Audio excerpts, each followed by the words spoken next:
All right. Welcome to Monsterhearts 2. My name is Shane. I use she, her pronouns. This is our fourth and final session of Monsterhearts 2 Tomb of Horrors. Thanks for watching. If you are watching, this game was organized through the Gauntlet online gaming calendar. The Gauntlet organizes a whole lot of role-playing games, lots of indie games, story games, OSR-type games. If you're interested in finding out more or coming and playing with us, check out gauntlet-rpg.com. It's a great time to check out the Gauntlet because coming up in about a month is the Gauntlet Community Open Gaming Weekend, where there will be a whole lot of one-shots, two-shots, things like that you can just jump into or sign up for. And you can also find that through gauntlet-rpg.com.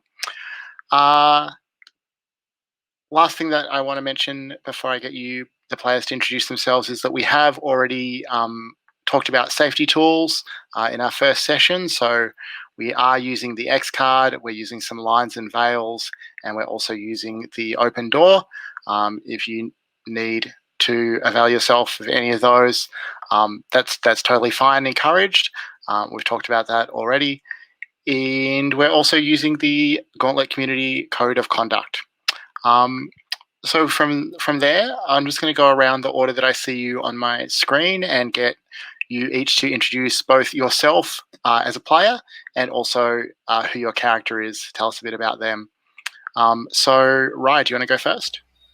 Great, thanks, Shane. I'm Rye, I use he, him pronouns, and I am playing Dorian, who is the Queen playbook. Dorian has been kind of the de facto leader of the D&D club, and now things have just gotten crazy. But Dorian's very kind of dark and domineering and calculating and always trying to like control the other members of the D&D club, and he can read their thoughts and their minds, which makes that a little easier. Great. Matthew? Hi, I'm Matthew. I am playing Iris, who uses the Hollow playbook. She is a young girl who is capable of who is highly trained and highly skilled at murderous acts. She has a tendency to act with confidence, but not with much foresight. Yeah, that's it. Great. Sam? Yeah, my name is Sam Zimmerman. I use he, him pronouns. And today I will be playing as Kane, who also uses he and him pronouns. Kane is our infernal, who is being commanded by his patron Papazotzel to do a bunch of weird stuff. And Kane is currently in the middle of a kind of a personal crisis where he owes everything to this deity and doesn't get any say in what his life is anymore. So we get to explore that. That'll be fun. Kane also notably is currently dressed in Dorian's dad's clothes, which I love. I think like a salmon-colored polo shirt that doesn't fit very well and some khaki chinos. I love it. Adam. Hi, I'm Adam, he, him. I'll be playing Hope. She is a ghost girl. She's been dead for some time and slowly coming to terms with the fact. But thanks to her newfound connection with the fellow D&D club members, she has been able to find some semblance of a purpose in her strange unexistence. Great. So I'm just going to recap briefly where the story is at. So it's the 1980s. And all of these characters are part of the Springwood High D&D club. And strange and terrible things have been happening ever since they started playing the infamous module Tomb of Horrors. Most recently, this morning in game time, this morning's game didn't happen. It turns out it's just as hard to schedule a role-playing game in the game as it is in real life. Didn't happen firstly because Iris intuited that Michael from the D&D club had died. Then because agents from the project that produced Iris attacked the school. And then after Iris took out those agents, the characters were, I don't know, attacked, menaced, something by an actual sphere of annihilation from Tomb of Horrors that manifested in the school corridor. Kane called on his patron to dispel the sphere, but as Sam alluded to, was left pretty overwhelmed by that experience. And Dorian and Jen and Jesse all took Kane back to Dorian's place to kind of recuperate a bit. And he has been commanded by Papazotl. So previously, his relationship with Papazotl has been more in the way of kind of negotiation, more back and forth, more I can do this for you. Now Papazotl simply issues demands. And the first demand is find the true entrance. Meanwhile, Iris and Hope headed to the cliffs by the beach where Hope died and got there and found Michael's dead body. Close to the former nunnery that's now occupied by the Holy Fire Evangelical Ministry, and they saw a project agent leaving that ministry right before we wrapped up. And then, just as we finished, Michael arrived at the door of Dorian's house. Despite being dead, he seemed alive and well and was sorry that he'd missed D&D. So that's where we're up to. Is there anything that people wanted to cover or ask about just by way of where we're up to before we get started? Yeah, I would like just to take care of some business that I didn't follow up on the last time. Just to do justice to the mechanics of the skin play of the ghost skin. So can we assume that Hope helped Dorian and Kane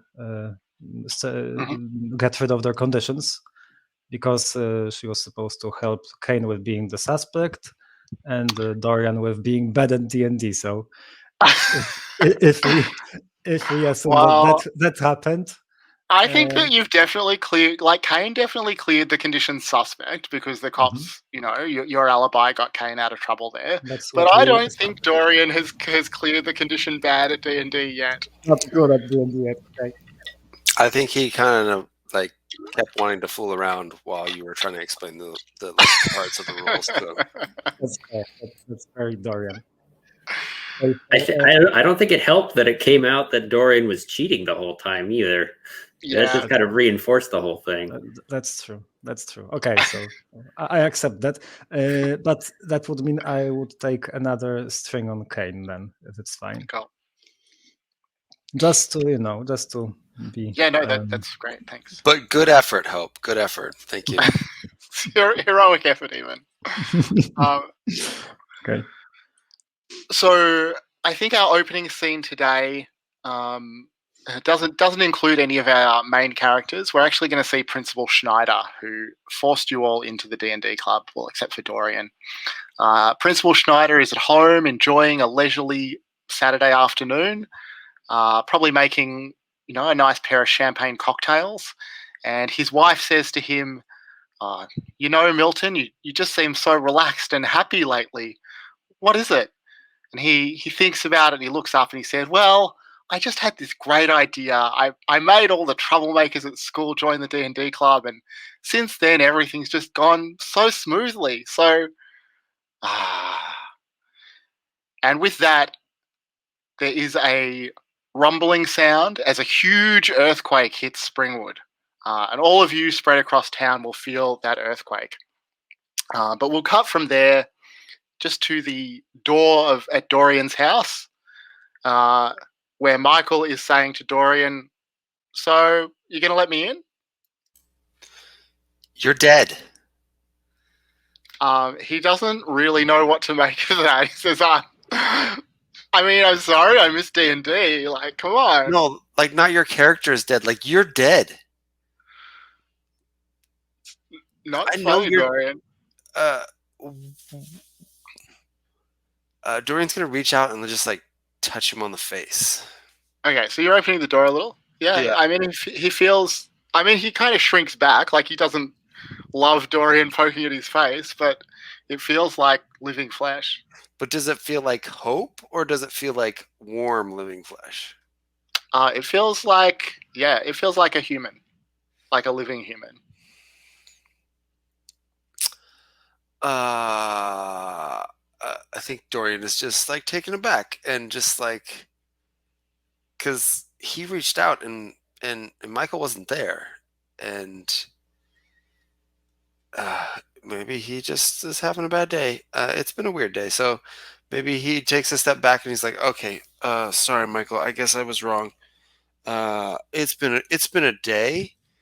There are dead people at school, so that happened. But I guess you should come in. All right.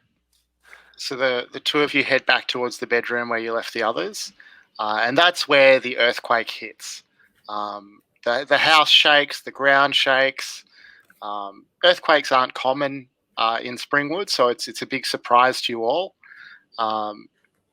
Michael ducks into a doorway to kind of take some cover. In the bedroom, Jen, in fear, grabs onto Kane for some support, like hugs him a little. And when Dorian and Michael come back to the room, it will probably be just in time to see that Jen is still like slightly embracing Kane.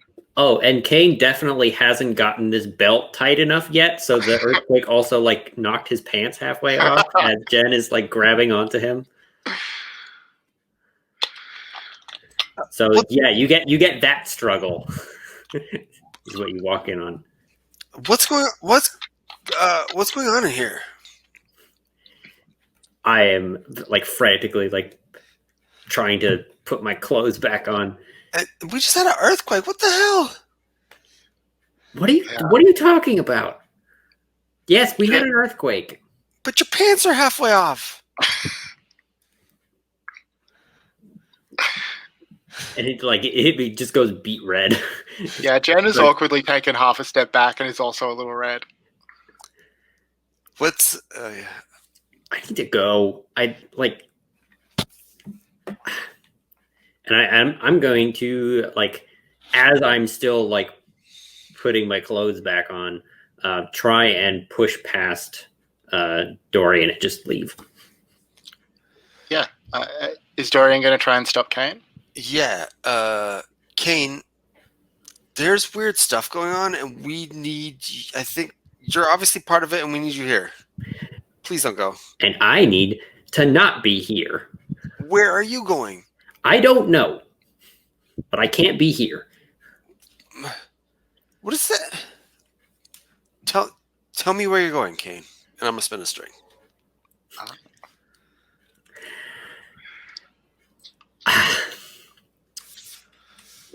I need to find the entrance.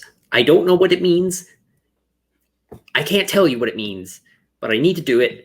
And the entrance isn't here, so I need to leave. The Okay? entrance to what, Kane? I don't know.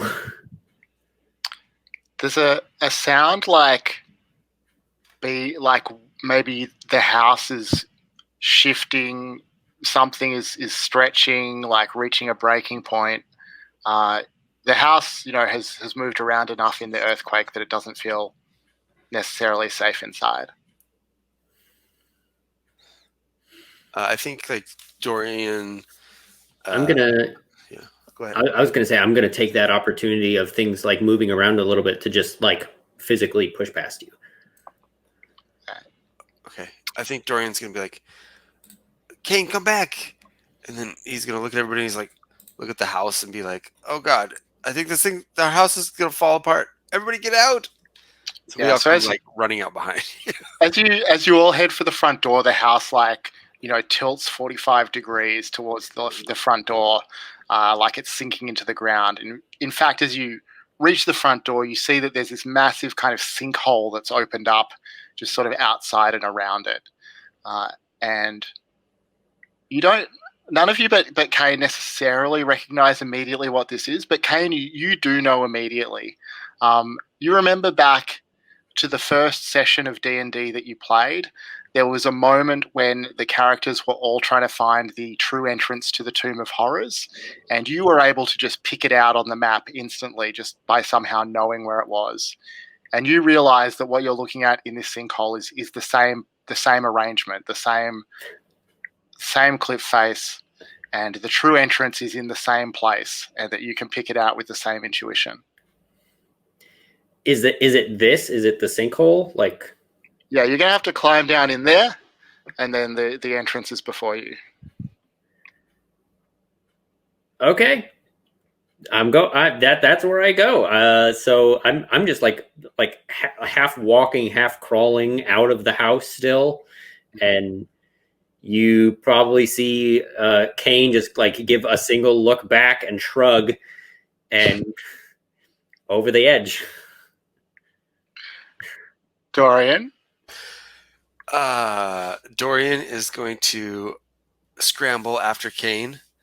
They only got to make out once, so he wants to make sure that nothing bad happens to Kane because he's not done with that. And so I think he grabs one of his dad's golf clubs on the way out and like starts slithering down behind Kane, and he's just yelling back to the others, like, "Get out of the house if you can. Go somewhere else where it's safe." I think they're all going to follow you. They're coming with you. They're on this adventure as well. All right, so I'm going to cut now over to the beach where Iris and Hope are standing by Michael's body. And you've just seen the project agent leaving the former nunnery. What do you want to do?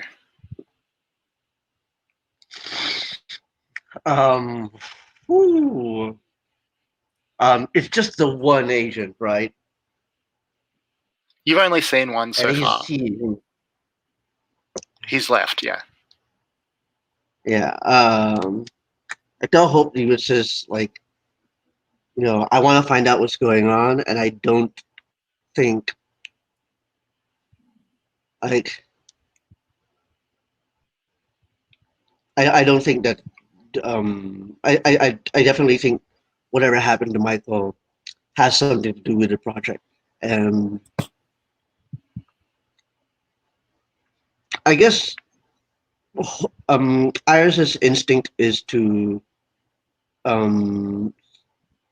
sort of ask Hope to accompany her.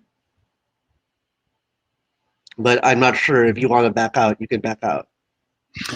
No, Hope definitely considers Iris the capable one in this situation. And fair. She,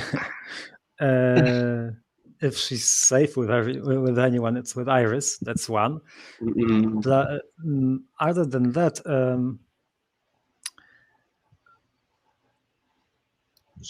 I think Hope will see the hesitation in Iris and ask, so do you know who these guys are? I do. I think Hope would know better than Iris, which is that, look, I haven't been in town for very long. I haven't been going to school for very long. But the way I see things is that the troubles in this town, relative to my position, the troubles in this town began with the project. And whatever happened at the school, whatever happened with Michael, and maybe even whatever happened to you, what got you the answers to all those questions, or at least some of them, have to be with whatever the projects got up to in that convent. Yeah, all signs seem to point in that direction. And she remembers that guy on the cliffs that night who gave her the flyer. Yeah, I think we should go there. She also, I think she feels that they have to do it because no one else will, and who will keep the town safe and who will keep the kids in town safe if not the two of them. I think I love that the motivations. Sorry, I love that the motivation stretch from Dorian being like, "Well, I've only made out with Kane one time." To Hope, who's going to keep the kids safe? A great stretch. Yeah. I think that Adam and I are in agreement that Hope and Iris will go there. And thank God we live in a milieu where cell phones don't exist, because we're not done. No, we absolutely no way to contact them. Oh yeah, the good old days Well, of movies. People just got in trouble. yeah. And so, what's your plan? Just to head in the front door, or you want to skulk Well, around a little? I think Iris would definitely case the joint. Sort of like look around, see if there are any hidden entrances, that kind of stuff. Oh, I you know I what? think. You know what? She Mhm. she sort of remembers like how who was playing the rogue or the ranger here? Yeah, he remembers whoever was playing the rogue and ranger and sort of like tries to copy that kind of thing. Cool. Okay. I think that they're really both good at sneaking around, so Yeah. it might Yeah. play to our advantage. So I mean, through the windows, you can't exactly see anything inside, but you can hear that there's some sort of sermon going on, or someone's preaching, or something like that. You can catch the odd word that sounds like some sort of a sermon. You find that there's both a front door and a rear entrance. Um, how do you want to go in? Mm. Wow, I haven't been to a convent before for real though, so I don't even know what that looks like. Maybe look for actually I think we would look for a window that would directly lead it into something we can take cover in. You know what I So I mean? think that Because if the it's windows the windows are it's like an old stone building. There's been a yeah. fire here, but it mostly just burned out the inside. So the old stained glass windows are still intact. So the windows don't really open. Um, Mm. it's more that you would have to go in through a doorway. Yeah, Hope. I'll look for a door. Sorry, Hope. I wanted to say Hope's instinct is to go from the back. Not Mm. naturally. She feels it's the smarter way to go about it. Iris takes Hope's lead. Yeah, in that regard. Okay. Yep. So the back door opens. It's not locked. It opens onto a. Yeah, can I just throw in quickly? I think Hope has found out during her wandering around town that many people don't lock their back doors at night, so she's Oh, following up just like the on that 80s. experience. Yeah. Bet you don't lock their cars too. So So- the door opens easily, and you see a kind of combination. Like there's a little kitchen area, there's a little bit of an office, and there's another door that must lead on into the main sort of chapel part of the area. And you can still hear, through that door from the chapel, there's some sort of sermon is going on. Um, I think you know what curiosity gets this cat, and she tries to come closer to the sermon just so that she can make out what's being said. I don't know Yeah, how so near or far that needs to be, but like you definitely. can just kind of put your ear to the door that leads to the main area. So you hear a man's voice bellowing, very passionate, very like fired up evangelical type sermon. He Fire and says brimstone. exactly. And according to Acts 19:19, you should gather up all of your occult paraphernalia, your rock music, your Dungeons and Dragons materials, and don't throw them away. Burn them! We can do it here tonight. And it carries on very much in this vein if you continue to listen. What a weirdo. Um, um, so Oh, Iris's attention is turned away from. Oh, sorry, you're saying Adam? no. Go on. Is turned away from the situation from what seems to her is nonsense. I'm pretty sure it's not, but Iris doesn't know that. And she tries to look for wherever the agent may have come from, like looking for an office, looking for something to go over. Like there's a little modest office space in this back area, but there's nothing that stands out to you, nothing that seems significant.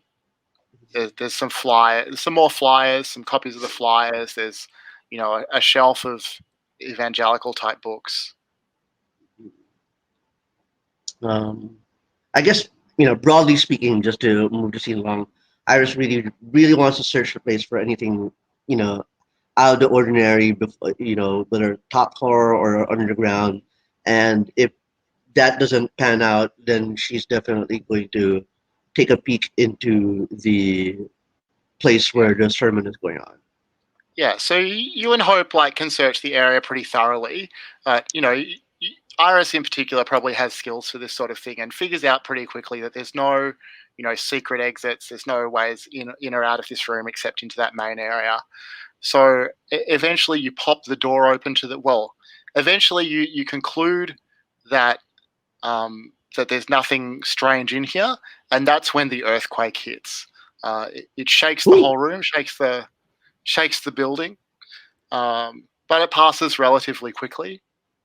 And then Iris tries to hold on to hope to steady herself. and then there's not really anything left for you to do but to head into the main chapel. All right.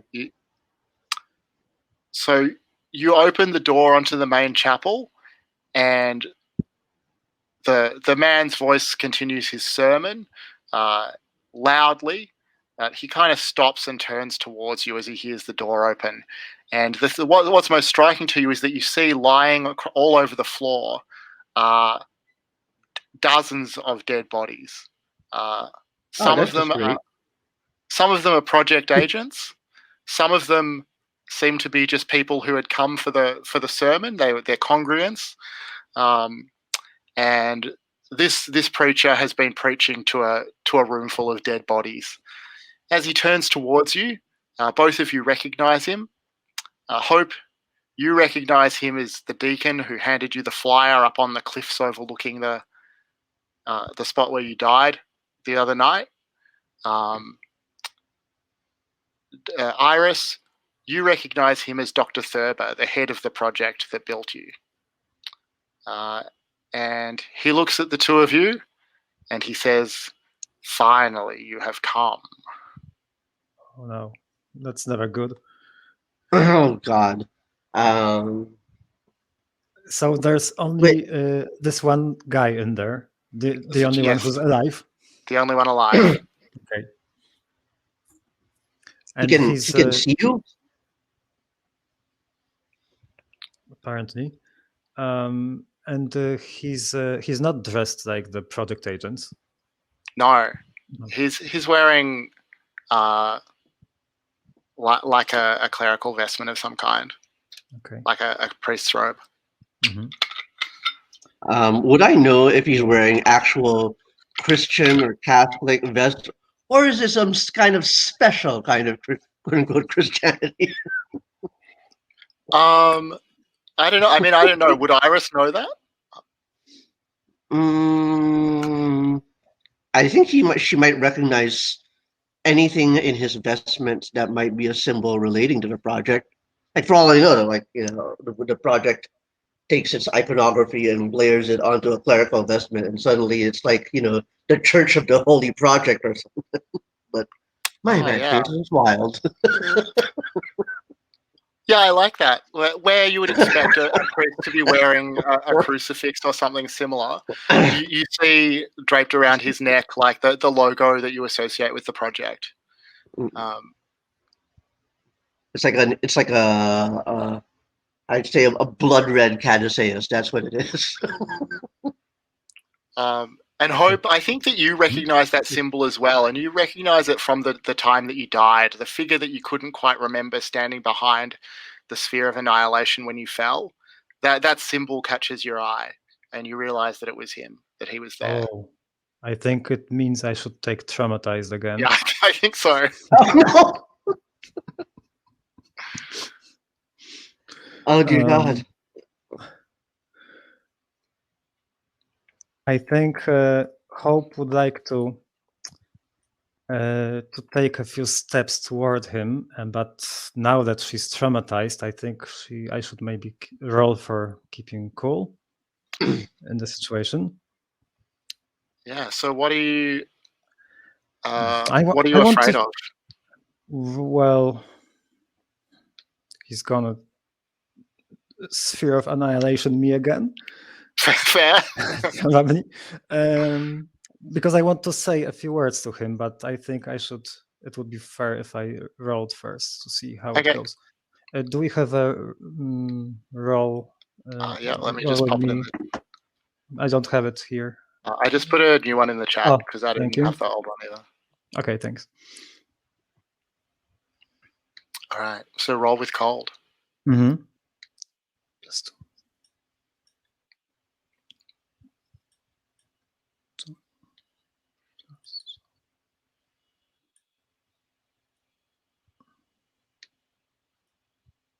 all right. Oh. Cold-blooded. So you can ask me a question about the situation and take one forward to acting on it.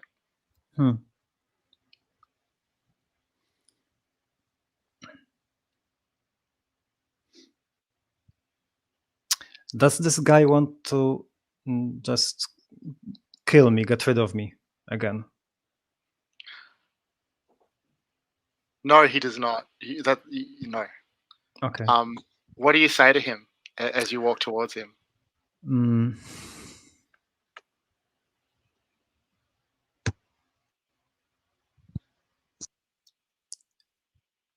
Did you kill all these people? Did you kill Michael? Did you kill me? I think that's enough. That's enough death for this poor little town already, Mister. We're here to shut your little operation down, right, Iris? And I look for encouragement from Iris. Iris sort of picks up on Hope trembling. So what Iris does is she narrows her eyes at Dr. Thurber. That's her name, Dr. Thurber, and says, "You sick fuck. You know, it isn't enough. It isn't enough. Yeah, that's better. It isn't enough. Yeah, it isn't enough for you to kill. It isn't enough that you had to, you know, do everything you've already done. You had to drag these people in here and kill them, and now you're saying you're waiting for us. Waiting for what? Waiting for more bullshit." And I try to like, I guess what I'm trying to do is both sort of like intimidate or threaten him into like sort of that's, I hate the word spilling plans, but just like revealing, like, because when he said I've been waiting for you, like me as a player and me as a character are like really triggered by that horseshit. Yeah. Do you want to roll to shut him down? Yeah, Would that yeah, be? that's good. That sounds good. Shutting down is a cold move, am I right? Yes. Let's see, add another die. -1. I don't know why my voice is only lower. Oops.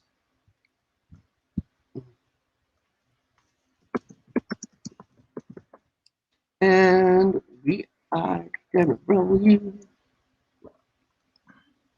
And rolling. That's a 9. Oh, yeah, it's a 9. Okay, so you can choose one from the list, but he's going to give you a condition in return. I think they gain a condition. What condition do you want to give him? Sick fuck. Well, I think afraid is a pretty good condition to start with.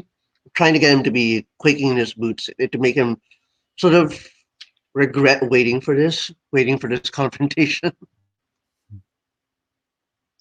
Okay.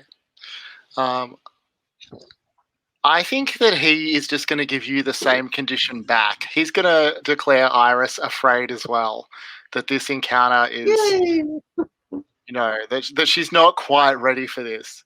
All right. So the conditions I want to get is, first I want to be afraid, and then I want to be petrified, and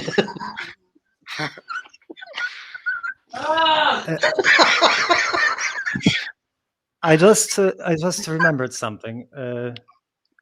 because Hope has the condition one of them because of her encounter with Dorian.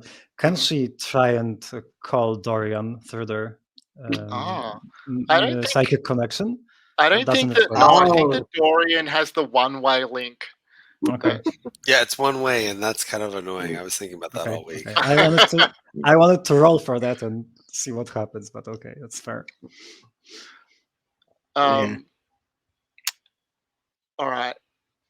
So you're trying to prompt Dr. Thurber to like spill something to tell you something. Is that what's going on? Yeah. Yeah, and my focus, like, while the broad catch-all, as Sam has joked in the chat, is to trick him into monologuing, I think explicitly is just to know what the hell he was waiting for. You know what I mean? Like, he made me, he killed Hope, he did all this shit. Like, what exactly is he, anticipating? I think he'll chuckle obnoxiously, and he'll say, "Oh, Iris, I thought I had trained you and built you better than this. You have no idea how little you know about what's going on here." And then he will just he will disappear right before your eyes. And Iris and Hope, you will both realize that you're not standing in a burnt out former nunnery. You're standing in some sort of tunnel beneath the ground. And right about now is where Kane opens the true entrance, and all of you enter the Tomb of Horrors together. And find yourself in that passageway at the start of the dungeon. God damn it.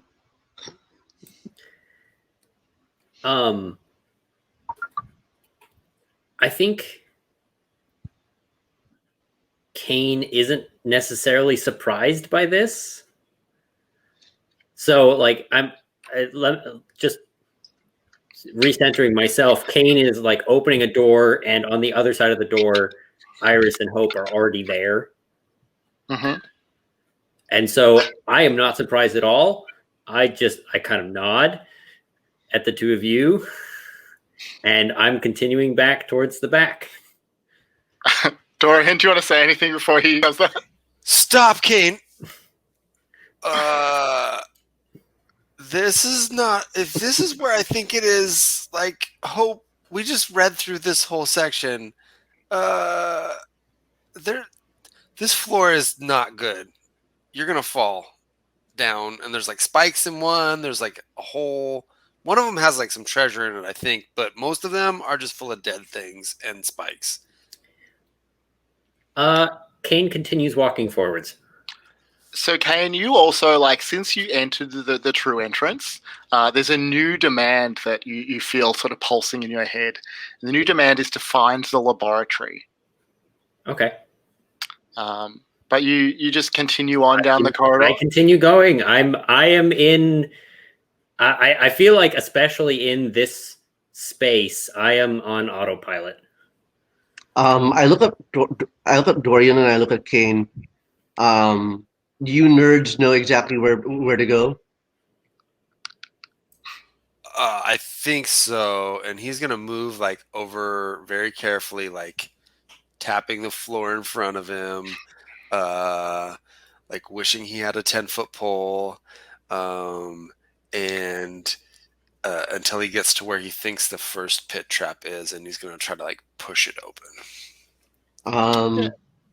I don't know what I'm thinking, like, but Iris just sort of like narrows her eyes again. It's the second time I'm doing it today, and looks at Kane, and the look on her face is kind of like she still hasn't forgiven Kane for like past altercations, and I think she tries to pick up Kane, and jump and try to wall run past the pits. Kane, will you let Iris pick you up? Sorry, you're muted. I remuted myself instead of unmuting myself. Yes, you were unmuted. Full disclosure here. Dorian spending a string on me earlier leveled me up, gave me an advance, and I used that to take the ghouls move. Short rest for the wicked. When you die, wait an hour or two. You come back. Wow. So that's kind of what I'm trying to do here. Is just like show the ridiculousness of this place. So would you rather I not do that move, Sam? Yeah, I'm perfectly fine with just Kane dying here, like falling into one of these pits, and then I just show up at like in the next room once you guys make it past all the traps. Yeah, so I Okay, think you that know- like Iris like lunges to grab Kane, but it's just too late. Like your hands close over empty air as Kane plunges into a pit trap. And all of you hear this horrifying sound of sharpened stakes, like tearing through flesh and puncturing bone, like snapping ribs. Kane barely gets to scream as the air is like driven out of his lungs. I just want to say a rule of cool. Maybe he falls backwards deliberately into the fucking pit. But that's just me. That's just me. I think it is like the true autopilot. Like his eyes are a little glossed over at this point, and he's just walking forward, and then just whoomp. Mm-hmm. Okay. You know, Dorian and Iris don't get to interact much, so the maneuver I proposed, I'll give that to Dorian instead. So I Let think you know, Dorian's like reaching down and pushing on that first trap, and it like kind of opens, and he's like, "Whoa!" As Iris yeah. and, like, runs down the hall, and then he's like, Yeah. "Kane!" So Michael and Jen and Jesse will all scream as they hear Kane die. Comedy of horrors. Hope, what are you doing? Kane fell into a pit or of some sort, right? I think I'll stand over the pit and look down and shake my head. That's not how you walk past the first chamber.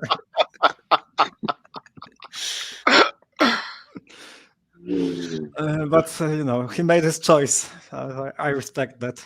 I wish I could have been there to save him, but alas, I follow Dorian and Iris forward.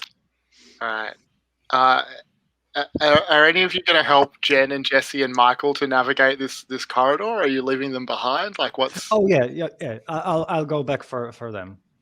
Okay. I think I feel comfortable enough in the environment to help them get past the traps. Besides, I know where the traps are already because Kane fell into one. Yeah, that's really helped. Yeah. I think just to be broadly helpful, the way I'm kind of perceiving the situation is that Dorian is also pointing out the traps. So he and I together are kind of doing this sort of like Indiana Jones and the Last Crusade situation where Indy goes over and like disarms or resolves each trap so that the other people Elsa and Walter Donovan can follow after. Yeah. Just don't drink any weird cups, okay? And Hope definitely takes some satisfaction in the fact that she's in charge now, not Jennifer. So she's showing the DM now how it's done. So the dungeon master has now become the dungeon learner, I hope. Does this remove my condition since I actually know this module? I think it might. I'm fine with never losing that condition. It's my favorite condition ever. But all right. Well, let's see. We'll see how you go as you navigate some more of the traps of the Tomb of Horrors. Whether you can resolve your condition. But I think like you are able to you navigate past the forsaken prison. You explain how to get safely through the chapel of evil. You avoid the corridor protected by fear gas. You're doing pretty well.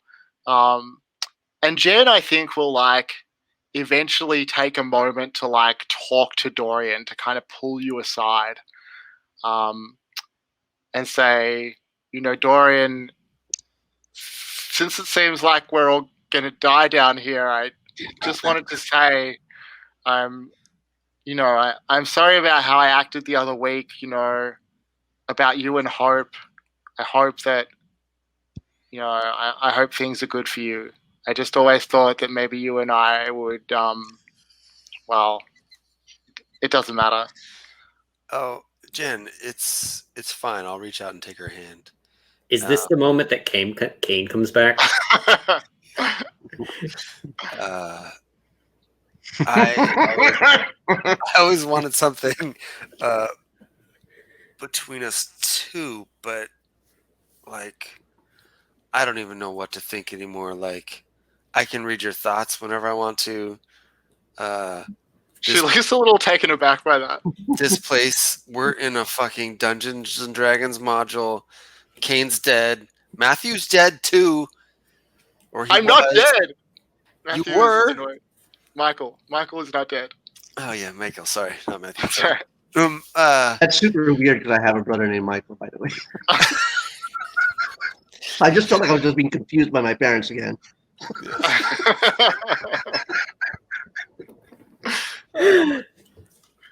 I think Kane walks in at that point and like is popping his shoulder back into place. Like, ow. Anyway, Jen, as she's like getting distracted or whatever, yeah, Jen, it's fine. her jaw is dropped. I forgive you. Like, we'll see where we are. If we're still alive, let's talk it over. And can I use my my sympathy there to forgive someone for hurting you and excuse their base nature and gain a string? Yeah, I think so. Okay. Does anyone react to Kane just casually walking up? Kane, can I ask, like, is the visual here that you're back in your own clothes, or is it that you're wearing bloody and torn, like, Dorian's dad everything outfit? is like the shirt has this big gash that like reveals half my sternum and the 2 chest hairs that I have at this point. There's a big tear in the pants. There's nothing like there's no blemishes on the skin at all, but the pants are kind of bloody and ragged. Beautiful. So you continue along. Does anybody react to that? I think Hope accepts it right away. Of course, he's back. We're back to full party again. I think Dorian's like trying to finish quickly trying to finish up his like saying sorry to Jennifer and like forgive her, and then she like turns away to like focus on you again, and he's like can feel her thoughts of like, oh, she's so happy or whatever she's feeling, and he's just like under his breath, he's like, oh fuck, Kate's back. But he's also like, oh yeah, Kane's back. Do you want me to turn someone on for Dorian or Jen or both? Well, are you trying to turn either of them on? I think unintentionally, yes. Sam is, Kane probably isn't. I think there's like probably skin showing that you can roll it. Oh yeah. For Dorian. You know, there's a chance it might turn on Hope too, because now that you're obviously back from the dead. Everyone else is just welcome to like roll play whether they're turned on or not by this, but roll it for Dorian. Put me in there. All right, I'll roll for Dorian. Put me in too. 8. What have you got, sorry? That is an 8. Okay. So Dorian can either give you a string or choose a reaction.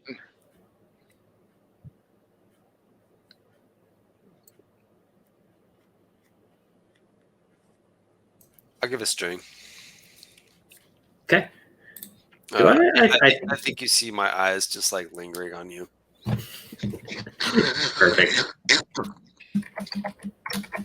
And I think Jen like kind of pulls herself together from the shock of seeing Kane alive again enough to kind of say, fuck are we going to do down here?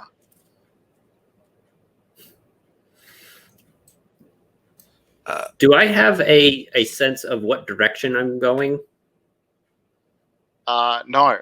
No? Just a compulsion to find the laboratory. Okay. So yeah, I mean, I can say that. Like, I just need to get to whatever this laboratory thing is, and then I can stop dying, and then we can get out of here, I hope. And I'm like looking, maybe are there like 2 or 3 doors out of this place? I'm like looking back and forth, just like, Yeah. So, Dorian, when Kane mentions the laboratory, you know there's a location in the tomb called the Laboratory and Mummy Preparation Room. It's the only laboratory that you can think of in here. I don't know if you want to share that with Kane or not. The laboratory.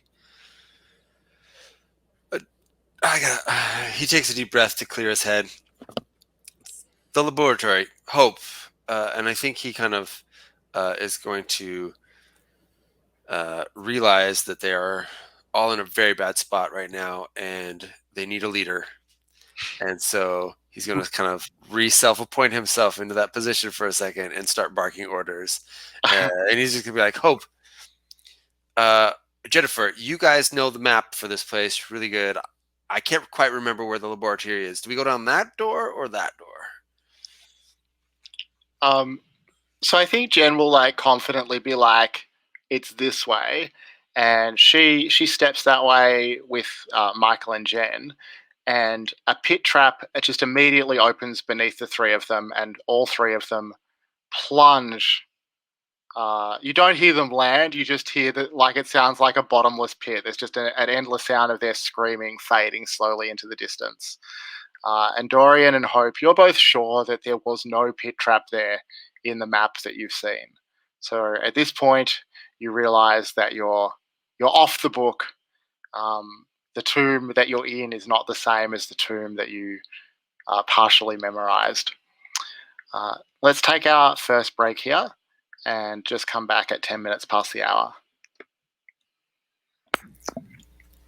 Part of me is interested in having Dorian stand at the edge of the pit trap and just see how long it takes for their feelings to change from abject horror into something else as they keep going. Like, wow. What point when you're falling endlessly do you like change your terror? I don't know. Yeah, I wonder if there's like a maximum distance on the telepathy as well. How far do they fall? Yeah, that's a way to measure a bottomless pit. I feel like if, like in D&D, the spell How are you telepathy measuring maybe has a bottomless 120-foot range. Fair. Are we all good to keep going? Cool. So you all find yourselves in the laboratory and mummy preparation room. There are some mummy preparation. Matthew, you do appear frozen. Are you there? Matthew, I'm not hearing you if you're there.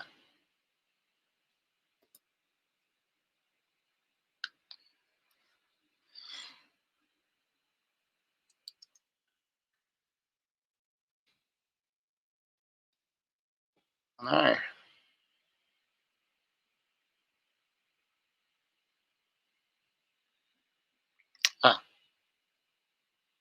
Right. Hopefully back in a second.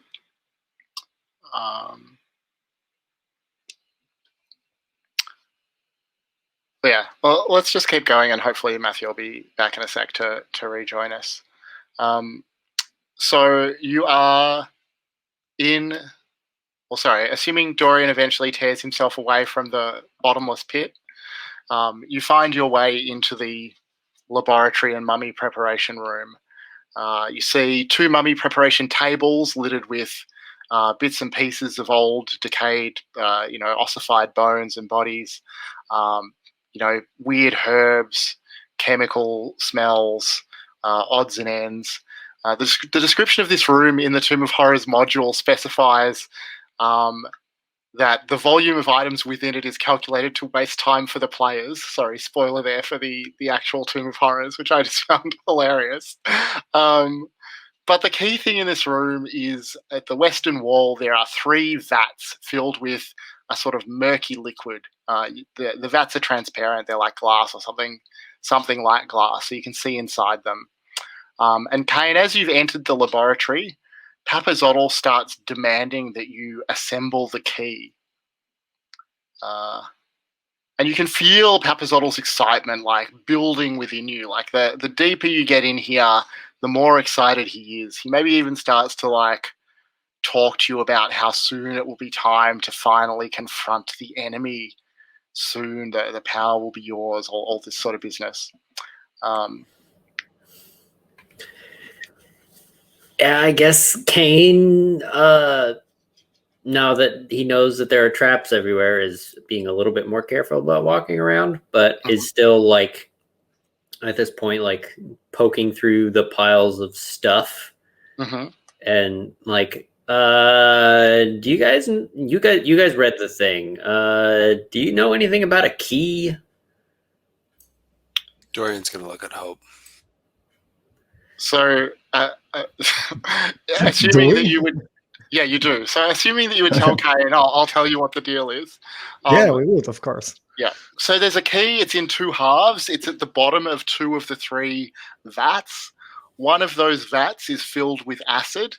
The other one is filled with an ochre jelly, which is a monster in the shape of a liquid.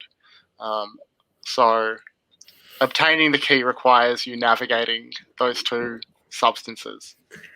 At least if it's like the text of the module, which you now know not everything in here is. Fun. Yeah, no, Kane is continuing to just like dig through the piles of junk as Hope is just looking at the back, looking at the vats, trying to figure out what to do. Matthew, can you hear us okay now? Yeah? You hearing us? Oh no. Iris? No? It doesn't seem like, oh no, this is such a shame. Alright, well, I'm just going to hope that Matthew will eventually resolve his internet problems. So sorry, Kane is like digging around through stuff, trying to work out what to do about the vats. Is that what you saying? I think this might be the point where like maybe Dorian sees that a big, huge chunk of the back of his pants are missing. So Dorian is like looking around with like something to like test one of the vats to see if it's acid, and maybe he can get a line in there and pull something out quick enough before it eats it away or something. And then he sees that, and he just gets totally distracted. I think Hope just sees him just kind of like staring over at Kane. Yeah. And then he's shakes his head a little bit, and he's like, Hope, how do you kill an ochre jelly? Oh, can I get into the abyss for that? Yeah. I guess, well, how would you do that? What is Hope actually doing? And well, sorry. Let me ask you another question. Like before we get to that, does Hope want to respond in any way to Dorian's like lustfully distracted gaze at Kane's? I get it. I totally get it. I've kind of given my blessing to the two of them already. I do wish we could focus on the job at hand here, because there's this guy that needs to be taken care of, and it's not helping. Like go up and just like elbow Dorian. Yeah, snap out, guy. You need to stay sharp here. Sorry, Hope. Yeah, how do we get past acid and ochre jelly? So the halves of the key are buried at the bottom of the tanks. Is that right? You think if we just push both tanks over at the same time, the acid would kill the ochre jelly? This Or is- would we just have a floor full of acid and ochre jelly? Is that like a bad idea? I think it's worth trying. So like maybe we could like stand on top of these like mausoleum things that are kind of made out of stone here. Yeah, let's gather some junk to stand on. That's good. That's great thinking, Dorian. Yeah, that sounds plausible. I am happy for you to act under pressure to keep you cool. Sounds like the worst idea ever. And I assume that what you're afraid of is that you will all be either eaten by an ochre jelly or horribly burnt by acid. That meant, yeah. Yeah, basically. Either one of That's those right. is pretty bad. All right. So the three of you are crowded together, squashed up against each other, on one of the mummy preparation tables. And do you want to say anything before you try this? I want to ask Rye what physical feature about Kane gives away that Papazotl is exerting more and more influence over him? I think as Dorian is kind of pressed up against the pants hole, he's also like kind of holding Kane from behind and sees the back of Kane's neck, and there are like where the hair ends. There's some like small feathers, kind of like little downy feathers that just kind of creep down the spine. Yeah. Okay. I'm rolling. How does Dorian feel about that?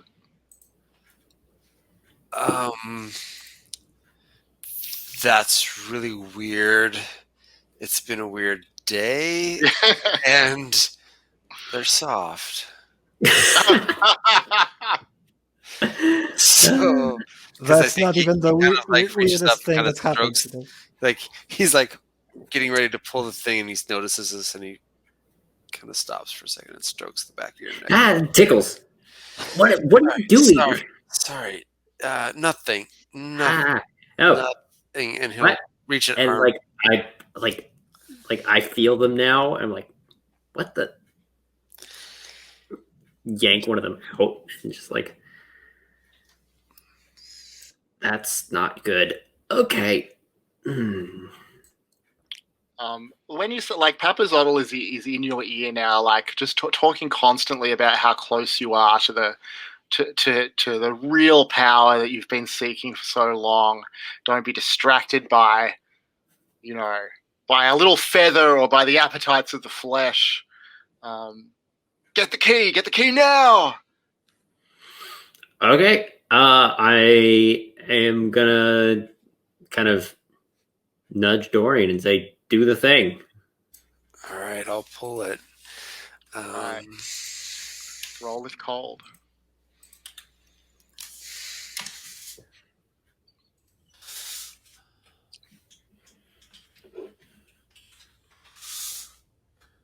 Oh, a 9. The MC will tell you how your actions would leave you vulnerable, and you can choose to back down or go through with it. So I guess that the thing that makes sense to me is that it will more or less work, but the badly burned ochre jelly won't be killed by the acid, and you will have to deal in some way with this ochre jelly on the loose in the room while you try and get the keys and get out. You want to go through with it, or do you want to try something else?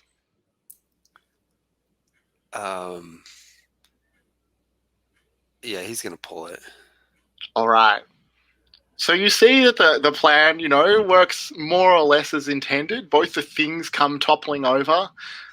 There's this, bubbling and hiss as the acid starts to burn everything that it touches, scorch the stone ground.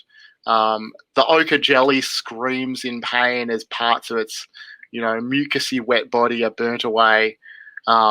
but it still holds itself together enough to start advancing towards the three of you, crouched up on top of the mummy preparation table together.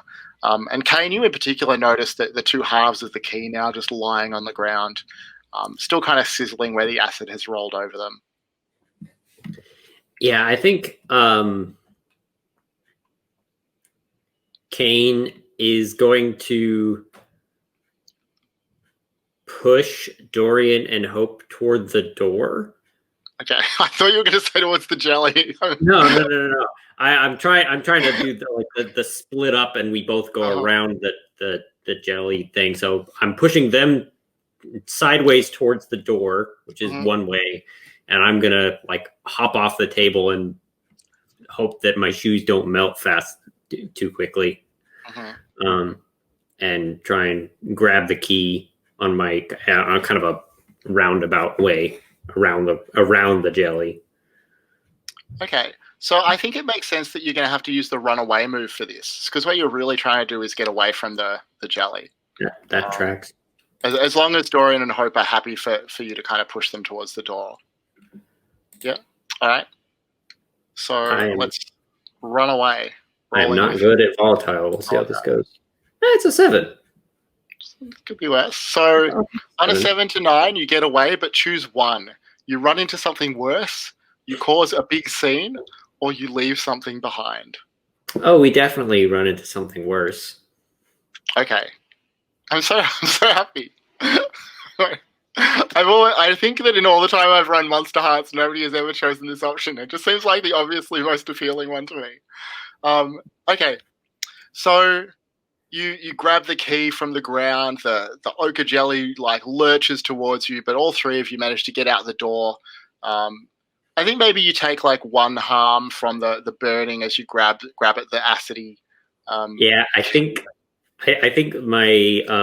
my hands are like sizzling and burning, and I drop the key halves on the ground outside the room, and you can see that my hands are covered in like the scales that you see on bird feet as the skin kind of burns away and peels away.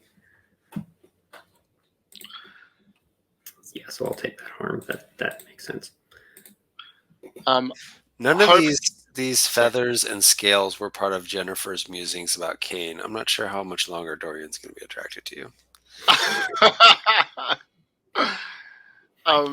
Hope, can I ask, like, how do you feel about, you're noticing these increasingly inhuman signs about Kane?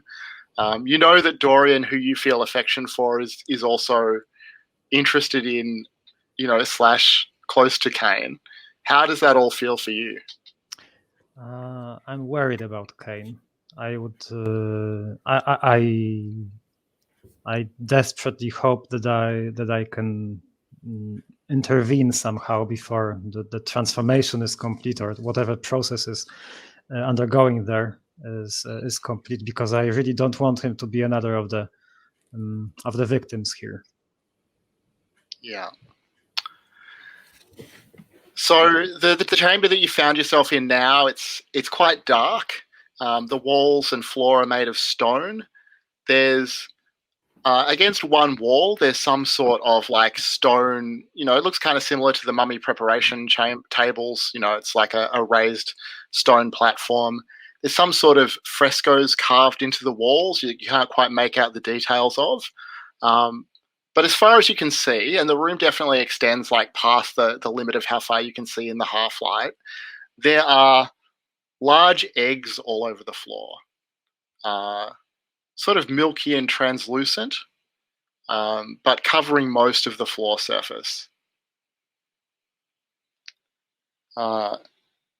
Kane, Papazotl continues to be more and more excited as he pulses through your brain, talking about the final confrontation that is now close at hand and demands that you enter the crypt.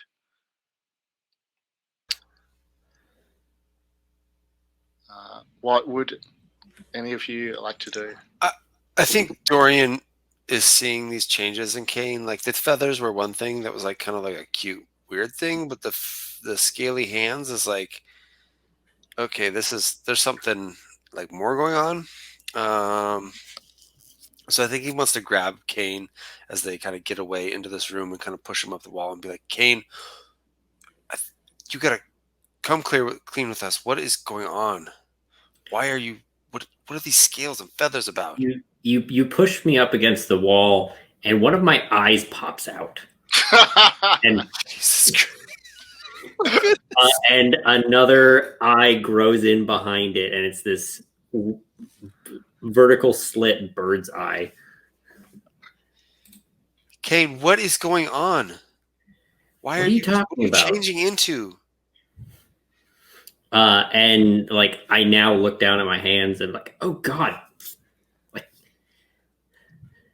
I don't know. What drove you down here? Why did you come down here? He did. Who is he? Do I answer or does Papazotto answer? Papazotto's not going to speak to Dorian. Oh, okay. Not at this point. I was wondering if he was going to chime in and just say "fuck off," but No, he hired you for that sort of stuff. he did. Hey, let's see. Matthew, are you with us? Can you hear us? I'm trying not to breathe too heavily on the internet. Right.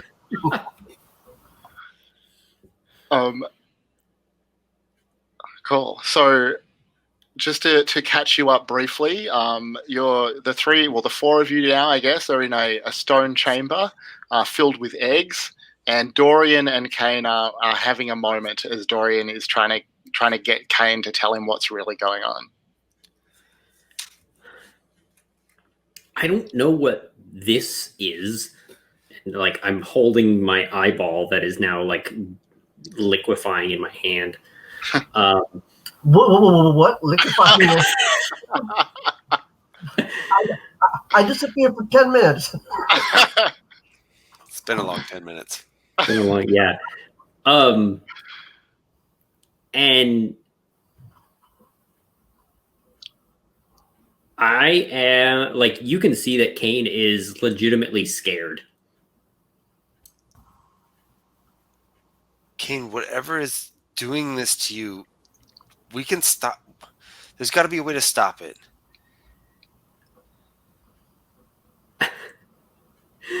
Yeah, and hope What do adds maybe this preacher guy will be able to do something about it if we get to him.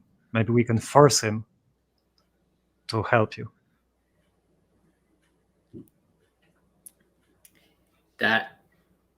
What preacher guy? What are you talking about? And I think Hope will briefly tell Dorian and Kane about what she and Iris saw at the convent there, and tell them about the dead bodies.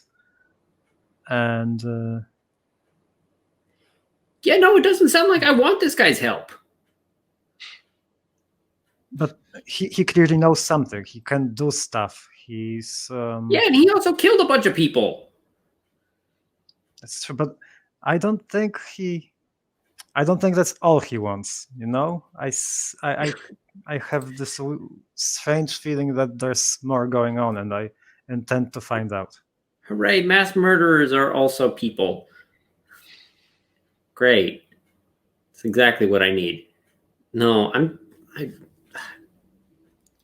I just want to get out of here. What are we supposed to do with this thing that we just stole out of there from that creepy ooze thing? Why did you want it? Where he said it was this the key. information? He said it's the key. The key to what? I don't know. I guess the crypt, because that's where we have to go now. Hope, was there anything about what the key was for in the... God, I didn't read this far. Did Hope read the whole thing? I don't think so. I think she read as far as Dorian did because she was focused on helping him. And she didn't want to be better than him, definitely. It was all about propping Dorian. A lot has probably happened in the 10 minutes, so I'm not going to ask you guys to recap that. I'll just pick everything up through context. But what I do want to know is where are we? What what room are we in? As you guys try to puzzle out like the nature of, I guess, the crypt, and why does Cain have his eye in his hand? Oh, Cain is slowly turning into a crane monster as his patron gets more and more agitated / excited about nonsense. About the final confrontation. Yes. All right. So the space that you're in is a stone chamber in the dungeon. It's a long, sort of narrow room. It extends further than you can see because it's quite dark. There's some sort of stone platform to one side. There are some frescoes carved into the walls, and the floor, as far as you can see, is covered in large, translucent eggs. Yuck. I guess knowing that Cain is transforming and that Cain has some kind of like dark patron nonsense going on right now, that is directing him towards the crypt, I'd say. Is that correct? Yes, I have explicitly said that we need to go to the crypt because that's what it told me to do. Can I gaze into the abyss to sort of like read the situation? Yeah, I reckon you can. Yeah. So what are you looking for? I feel like this stretches credulity a little bit, but also Iris has habitually gazed into the abyss. That I think is just the nature of things for her now at this point. So, what am I looking for? I'm looking for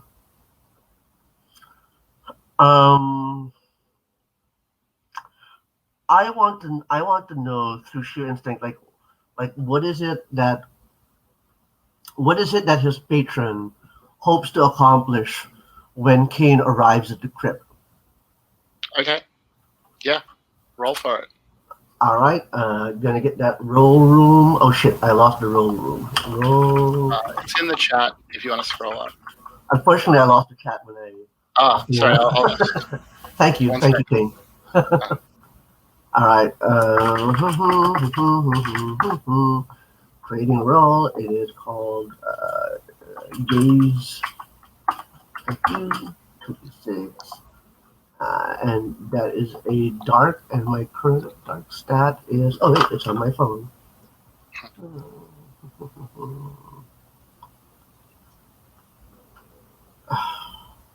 Sorry. Dark stat, -1. Okay, let's go. Rolling. 7. So on a 7 to 9, the abyss shows you confusing and alarming visions, but you get your answer nonetheless. So confusing and alarming. So I think that you're not seeing visions per se. Like you have more like an intuitive ability to just sort of synthesize information or something like that. So I think that what you figure out is that that Cain's patron wants him to kill someone, and he will find that someone beyond the crypt door. Okay, but I think that's as much information as you get for a 7. Okay, so we've been through some shit together. So I think what Iris does is that she sort of stands by Cain, and grabs his hand and sort of like holds one hand in both hands and says, like, look, whatever happens, we're here for you.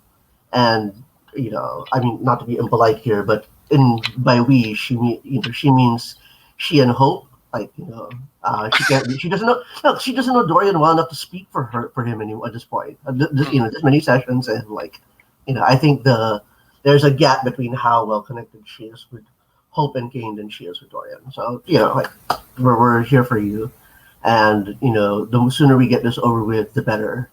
And sort of like turns his hand towards the crypt, so that they can walk, and then lets go of his hand so that she can march forward. Dorian, how do you feel about the sort of subtle way that Iris is excluding you in this moment?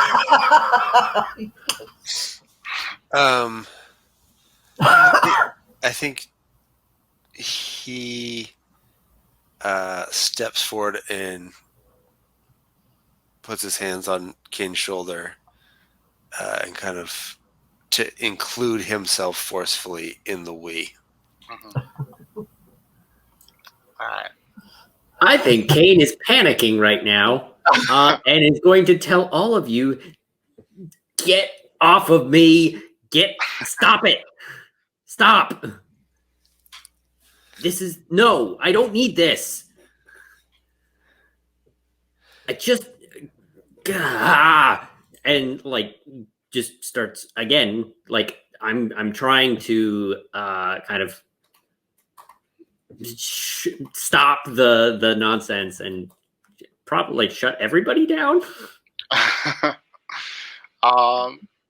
Well, you have to pick someone to shut down, I think. I think Iris is the one that's kind of coming on the strongest here. Okay. Well, roll with cold. Oh, where's my cold? It's not good. It's -1. That's a 7 again. All right. All right. So on a 7, choose one from below, but Iris will give you a condition in return. Yeah, that tracks. What strings do they have? They don't have any strings on me. So I am going to. No, I won't gain a string on them. I will give them a condition. And that condition is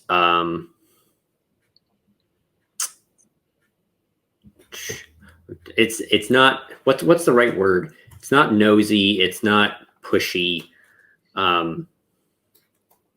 Like gets in everybody's business when they don't need to. There's a word for it, and it's on the tip of my tongue. Sorry, suffocating or smothering? Smothering, that's a good word, yeah. Yeah. And Iris, what condition will you give Insecure. Kane? Insecure. Wow.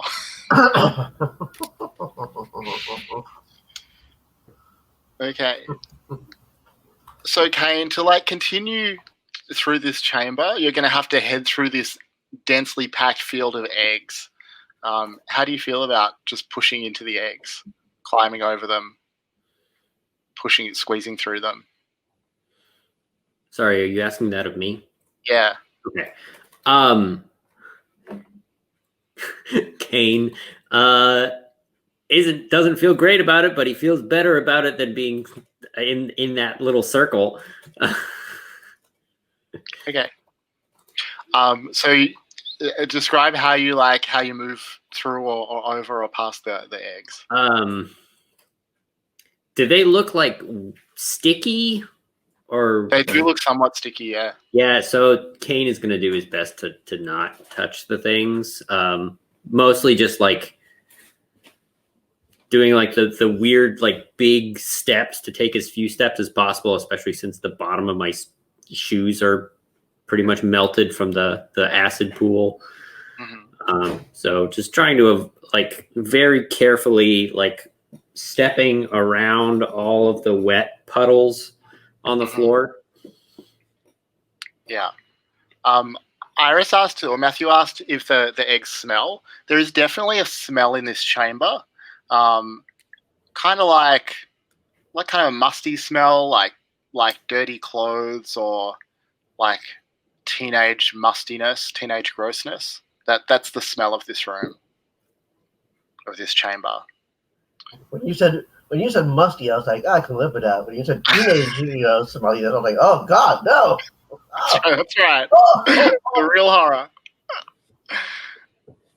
All right, so Kane is picking his way through these eggs. What do the rest of you do? Are you going to follow? Do you want to? Oh yeah, what do you want to do? Absolutely smothering ass that I am. Wait, I played into my condition. Let's get it. Mark experience. Dorian and Hope, what about you? Yeah, Dorian's gonna follow. Yeah, I think we are following. All right.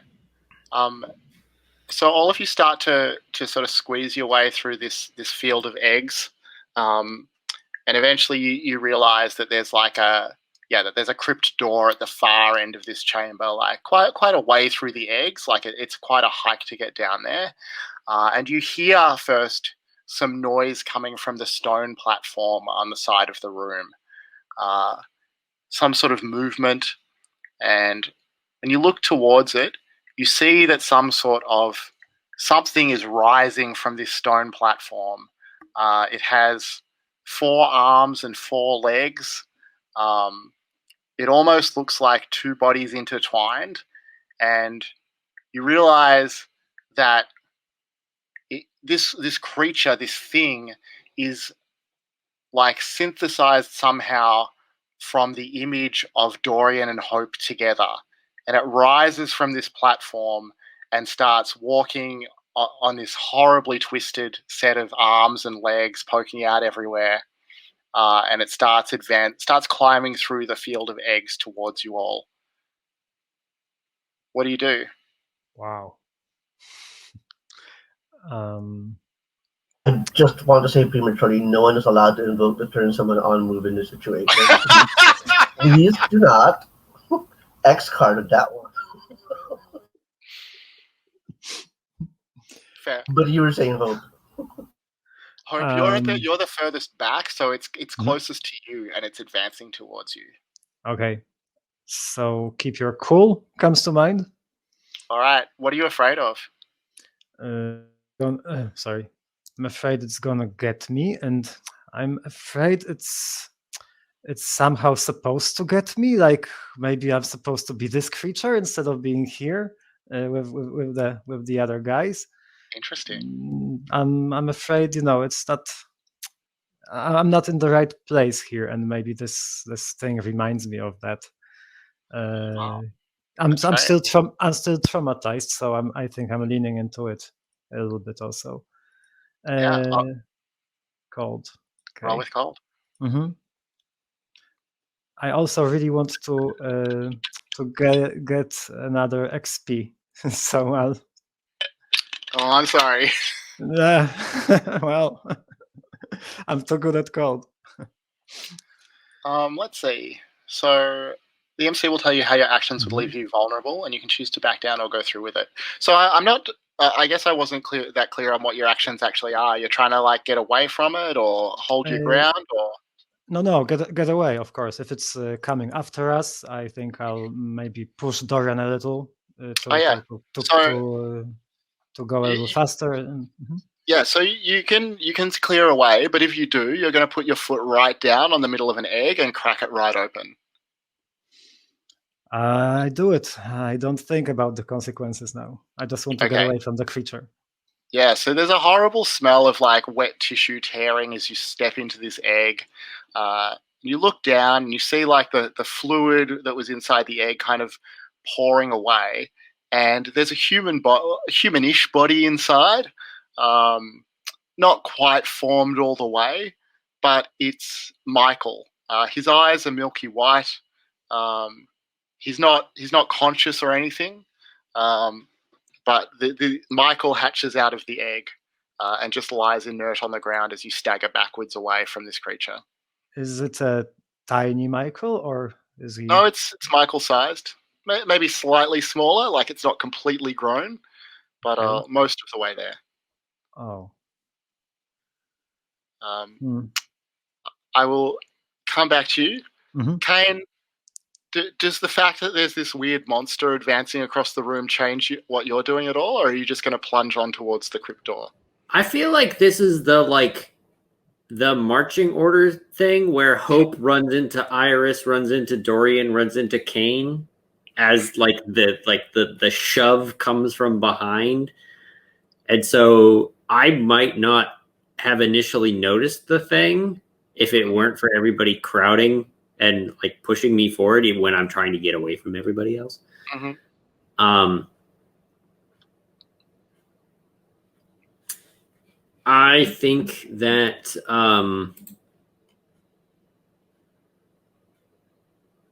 Kane is just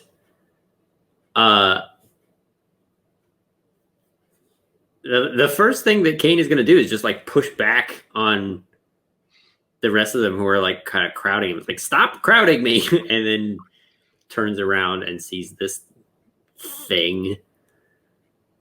And I guess he's going to start like doing the same thing, but a little bit faster, I guess. Because he still really doesn't want to step on this stuff because he's. Yeah. I don't know that I was close enough to see Michael, but I don't want to find.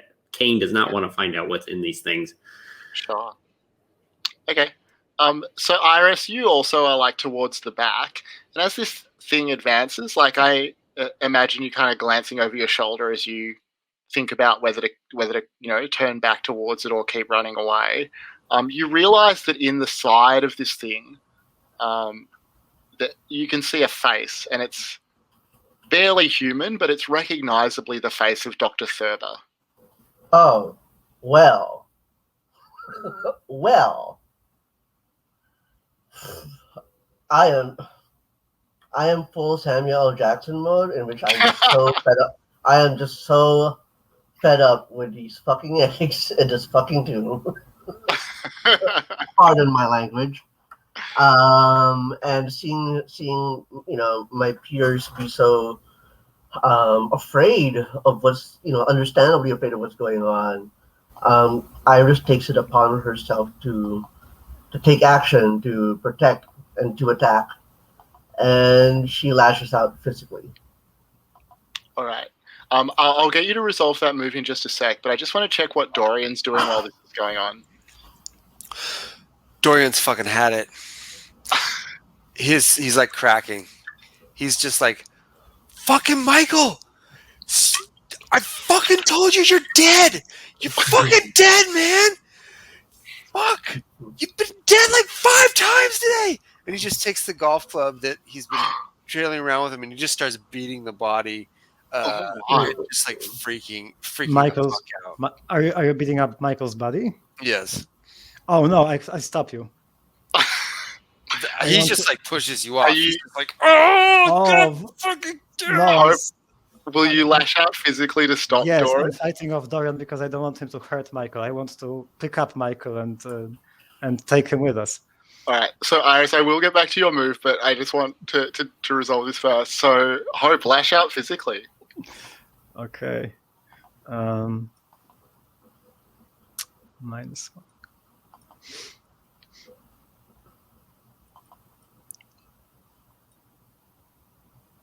Oh, well, you get your XP. I guess. I didn't want that at this point. I really wanted to like stoop down and pick up the little Michael and take him with us. And it's too intent. Yeah. So Dorian, you just destroy this thing? Yeah, I think he just does it and he just starts hitting the rest of the other eggs too. He just is like and then I think if he's eventually I think he destroys 1 or 2 and he sees the thing coming and he's just kind of like, oh! No, stop it! You should take it out on this creature there. It's not the egg's fault. Are you crazy? They didn't ask to be put in eggs and grown in a. They're not put tomb. in there. There's not even people. They're just like, what? What do you don't know that? An egg? It's a you chicken. Don't know that. We don't know that. Were you growing an egg too, Hope? Oh shit! I didn't think about it, but now that he puts this image in my head, I think I choke up. I can't fucking trust any of you. Oh! And I think Dorian is now just like backing up, wildly swinging the golf club in front of him to keep people away from him. So, Kane, you notice in particular, all of you can hear faintly, but Kane, you most of all is the furthest back towards the crypt door. There's some sort of like rhythmic sound coming from the other side of the door. Sounds maybe like distant drumming or something like that. Now, Iris, tell us what this looks like. What do you do? Well, this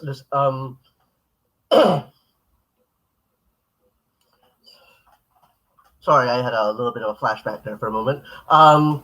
The smell of the eggs, like, wafting up around her,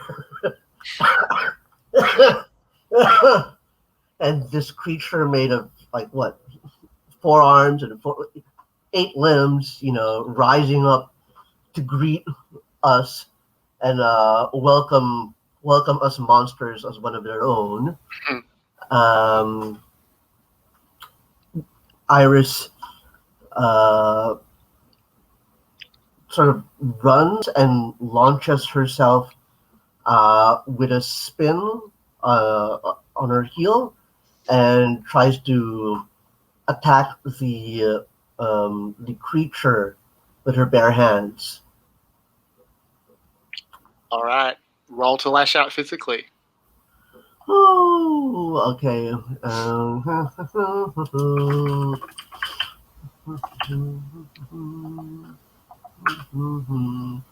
2d6 plus 2.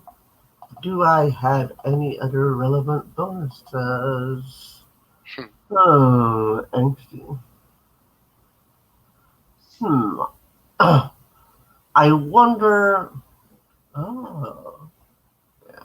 I wonder if this represents embodying one of my conditions, which is, I guess, afraid, or does that not make sense? I mean, everyone's afraid of this freaking. You had angsty and smothering as your 2 conditions, right? And I also had afraid from Oh. earlier with Thurber. And I am fighting Thurber. Yeah, I mean, if you think that your fear like fuels you in this situation, then you can use it. But if you feel like the fear is actually a problem for you, then you're not going to be able to use it. But you tell us how. I think it drives it, especially in the context of Thurber. Okay, that totally makes sense. And let's see, run. That is a 7. Oh, it's a good thing you got that last +1, isn't it? It is fortunate. All right. So on a 7 to 9, you harm them, but choose one. They learn something about your true nature and gain a string on you. The MC decides how bad the harm turns out, or you become your darkest self. So I don't really think it makes sense for them to learn something about your true nature. But choose from the other 2. You know what? Let's see.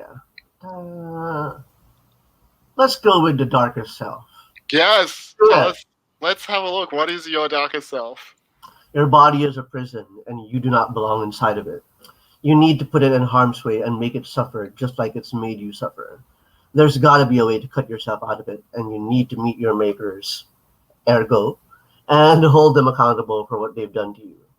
To escape your darkest self, you must come to see how someone else feels more trapped than you do. All right. So you and do you want to describe how you tear this thing apart? Yeah. I think what happens is what started out as a mere like martial arts, like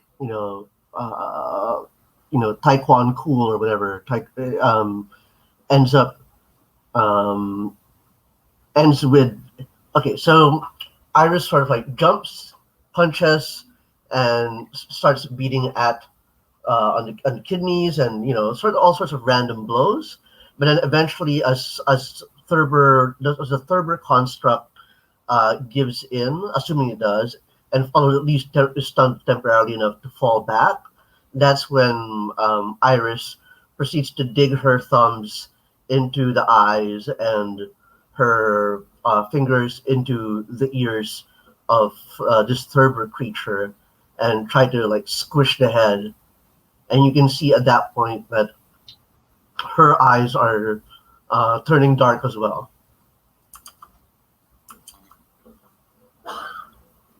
How do the rest of you react to that?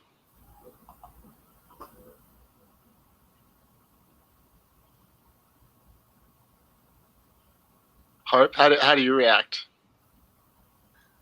I think I get a little afraid because I've grown attached to Iris recently, and I've seen her softer side, and I've seen her how nurturing she can be, and now this is freaking out.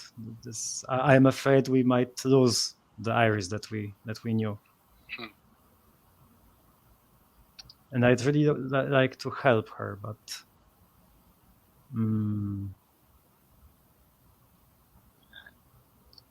maybe. Yeah. So Iris is fighting off the creature, or is she now after us?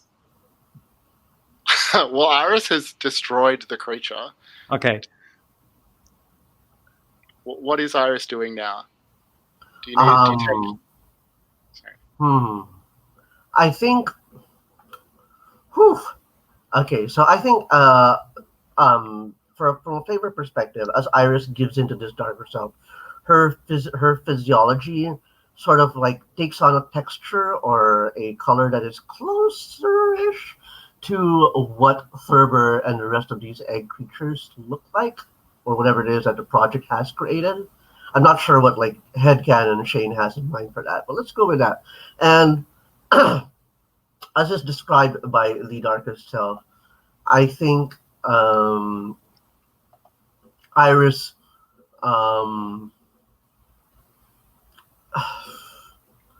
Iris will be inclined to attack, I guess, everything that is in this room, like the eggs, and just sort of set fire, destroy it, because she is livid and she has had it with everything that Thurber is involved in. Cool. All right. I think Hope would like to shelter Dorian somehow, although she's a lot shorter than him, I'm sure, but she's doing her best to stand in front of him, like she did when Jennifer was railing against him in the corridor, but this time it's a lot more serious. But I think Hope's first reaction is if Iris needs to take out someone in this room, let it be me, other than not Dorian or Kane. Yeah. All right. Dorian, do you let Hope? Do you just sort of let Hope shield you like that? I think Dorian's like backed himself up against the wall next to the tomb door, and he's still just holding the golf club there. But if she's gonna put herself between him and Iris, he'll let her do that. All right. So Kane, as all this happens, Papazotl, like the fury that had built in Papazotl, the intensity, suddenly is low, and Papazotl's voice is quiet in your head for the first time since you've been down here, and he sort of croaks at you and says, "Don't be fooled. That was only one of its lesser manifestations. When you open the door to the crypt of Acererak the Demilich, you will confront our real enemy in its truest and most powerful form. You must kill it quickly." And you realize that there is a sword lying on the ground at your feet. And Papazotl invites you to take up the sword and open the door.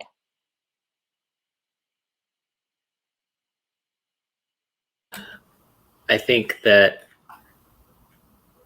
we get the scene of Dorian backed up against the wall next to the door. Kane is standing there with this sword that you've never seen before, holding the two halves of the key with no idea what to do with them, staring at this door. I look over at Dorian.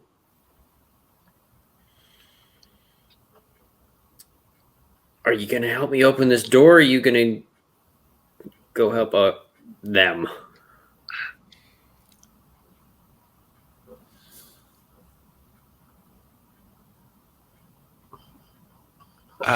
Dorian's. I think Hope would say to Dorian, "Go help Kane.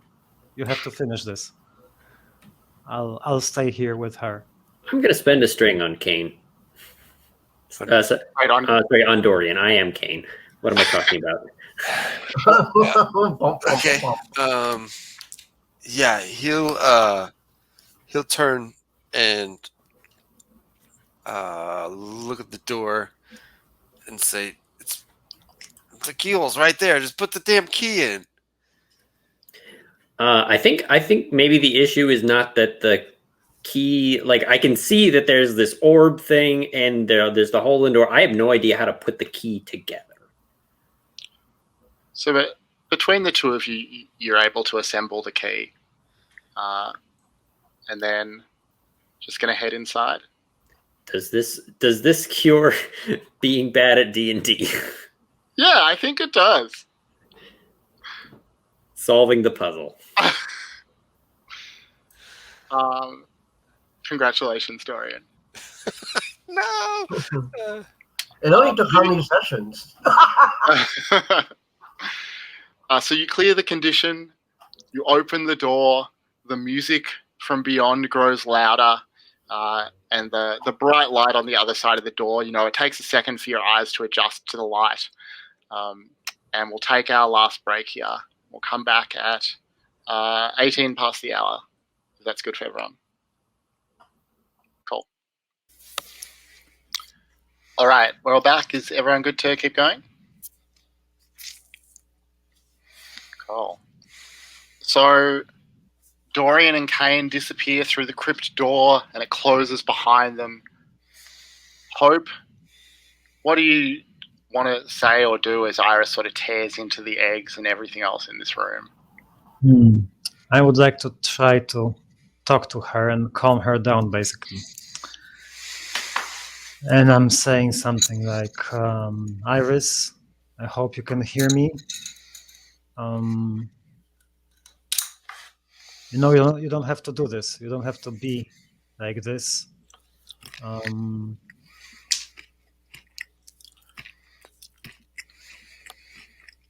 Remember back on those cliffs when we were together, and you held my hand and you helped me deal with some stuff, and you helped me accept some truths about me that I wasn't ready to accept before. And you know why you did that? It was because whatever you think you are, whatever you think you are supposed to be and do, you are the most human person I've ever met. And It's just you can make your own choices, and you have a lot more to offer than I do. And please try to come back and help us, because we can't do this without you. Iris tells Hope, this is just those moments we had. Those are just, don't you understand? That was a temporary reprieve from what all of us have had difficulty accepting, which is that no matter how much we try to fight against the shit that surrounded us, we all have the hearts of monsters. Amazing. That was not intentional, but thank you for laughing anyway. And it doesn't change the fact that, that is what we are. We're trapped. And, I can live this, I can try to give comfort to others. I can try to assuage other people's feelings, excuse me. But in the end, at the end of the day, I'm trapped with what they made. I'm trapped in to be what they made me. You are not a monster, Iris. You've been You put will in a. understand. No one else feels. No one else feels. No one else is more trapped than I am. At least Dorian can hope for a normal life, and I don't know. But Kane is walking straight into the fire. What are you talking about? Of course I understand. Who understands better than I do? I have no other life. I have no other options left. I have no way out. You do.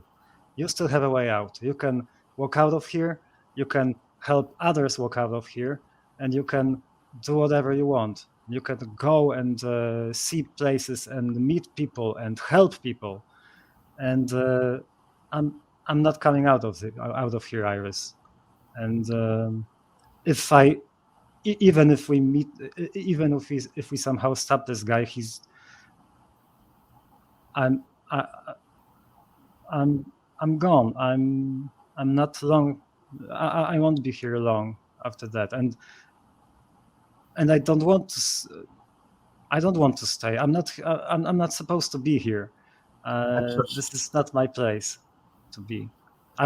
Now I see it. Now I see why I was made to stick around. Someone or something decided that I should stick around, and I couldn't figure it out. And now I see that it was so that I could help you and Dorian and Kane and to get here and get through this. I'm so sorry. And with that, Iris exits her darkest self, fulfilling the condition, seeing someone who feels more trapped than you do, shushes Hope as Hope continues to explain the situation, apologizes, and then proceeds to kiss Hope. Well, I think you should roll to turn someone on. Oh, okay, sure. That was not the intention, but sure, go, let's do it. Oh, well, you don't have to. No, I'm doing it. Too If late. it was more like a moment of affection, then that's fine. Too late.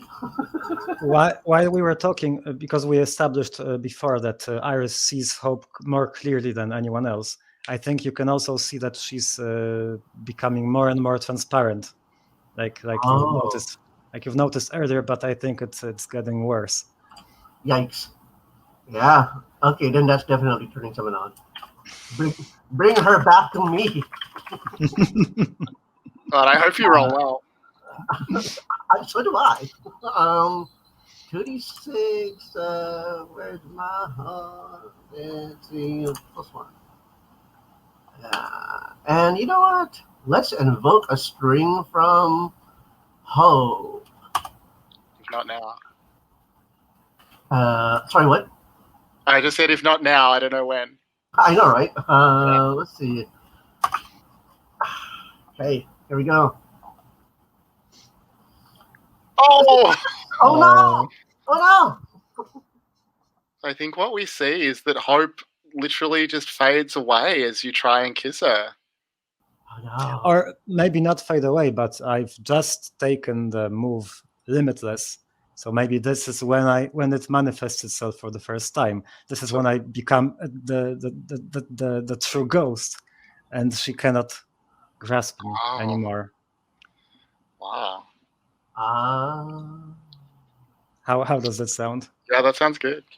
So you got the advancement Limitless. Yeah. Yeah. All right. So Iris, sorry, go on. I want to say that. Sorry, my apologies. I can't see the camera right now. I want to say that I acted on that action out of a fear of losing Hope, and that is afraid. So maybe that is when you gain a condition. No, I misunderstood that. Ignore me. No problem. All right, so let's cut to Kane and Dorian. So the crypt door closes behind you. Your eyes adjust to the light. The music, you realize that the music, the pounding that you could hear, you recognize it. And it is, in fact, Holiday by Madonna. And you have emerged at the big party that was happening this weekend. And Papazottle's voice is in your ear saying, now is the time, you must kill the enemy. And you see that the person in this room facing you, surprised to see you emerge from, what looks to them like a closet, is Jen. What do you do? Jennifer Jen? Yeah. Jennifer D&D Jennifer Jen. Just to make sure I got the right Jen here. Yeah, that's right. Kane's holding a sword. Is Dorian doing that in character? I think he's like, Jen? What? Where the fuck are we? Where have you guys been? Papazottle is calling for blood. Can I feel Jennifer's emotions? Does she feel like Jennifer? Yeah, she feels slightly drunk. She's at a party. She seems okay. She seems like herself. Where have we been? You fell down a bottomless pit. Where have you? Fuck. How does Dorian stop Kane from just charging right now? Well, is that what Kane's movement is, to charge? I think so. Okay. So, Dorian, Kane is dealing right now with powerful forces too powerful for him to reckon with, and you are the only thing that can stop what he's about to do. What do you do? I think Dorian sees Kane start to charge forward with the sword, and Dorian, I think, tries to run forward and just parry it up with the golf club. Oh, yeah. Well, I think that's lash out physically. All right. So roll with volatile.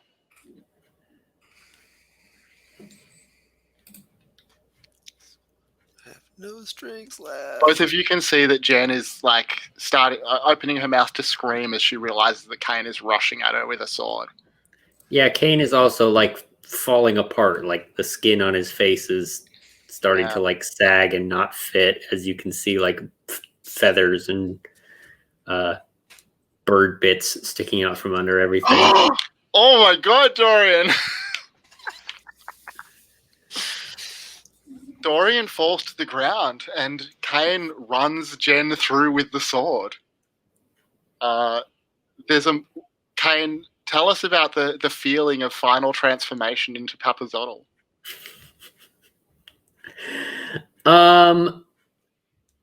I think that if this is good with everybody, I think Kane died halfway down the stairwell. That there really wasn't a Kane anymore after the bottom step, and it's just shaking off the last vestiges of whatever physical bits there were. And so Papazottle is left alone over Jen's shaking, bleeding body. So did I... With Dorian there. I got thrown to the side, or what happened to Dorian?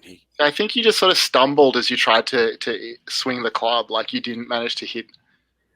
The other fun option is you actually did manage to get the club up there, but the sword just cuts through the golf club because it's a sword. Yeah, I wonder, did it hit Dorian too?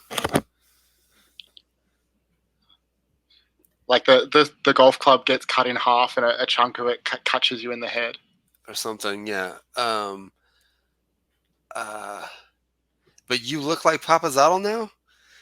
Yeah, I think it's the best description I can give is what's the Egyptian god type look, where it's human body, very very much bird head, except that the whole body and the arms and the legs look like bird body and arms and they're covered in fur, and the elbow is the wrong way around, and the hands are the weird like three-toed bird claws that are gripping this sword somehow weirdly. It's not a pretty sight. Jen's lying on the floor, sprawled out. She's clutching a huge gaping wound in her stomach that is bleeding badly, and she extends her other hand, like with faltering fingers, towards you, Dorian. Dorian grabs it and looks up at Kane and pulls Jen to her and says, I knew there was a monster in you, Kane. But that's one of the reasons I'm so attracted to you. But you've gone too far. And I think he takes the cloven end of the golf club, which is probably sharp, and he just tries to jab it into Kane's stomach from where he's laying on the floor. All right. Well, I guess you can lash out physically one last time. Or if you prefer, you can tell us that this is how you're going to try and turn him on. Oh.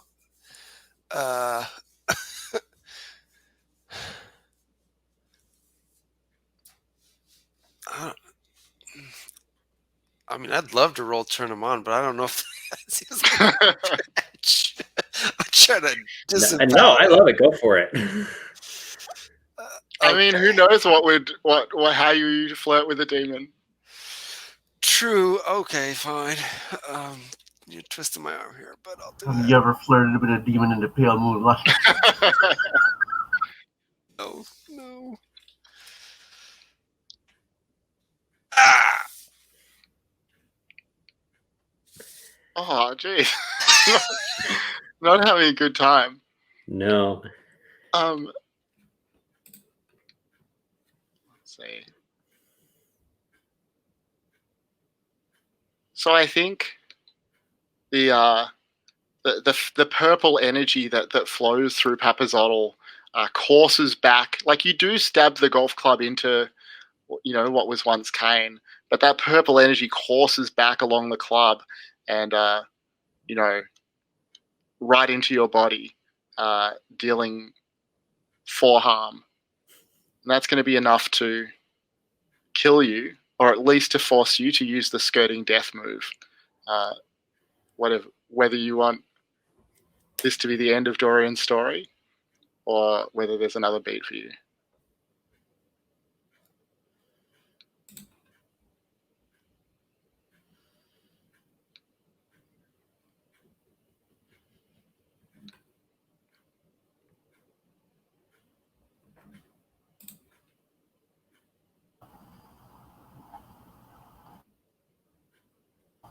Hope and Iris are just like.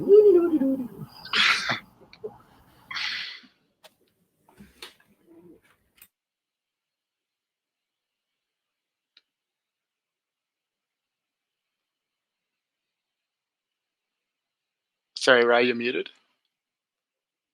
Of course. He falls back to the ground as this purple energy just kind of crackles all over him, and is just like, Kane, I knew you were gonna fuck everything up the second I saw you come into the fucking group. And then his eyes just roll up in the back of his head, and I don't know if he passes out or if he's dead, but I think that's it for now.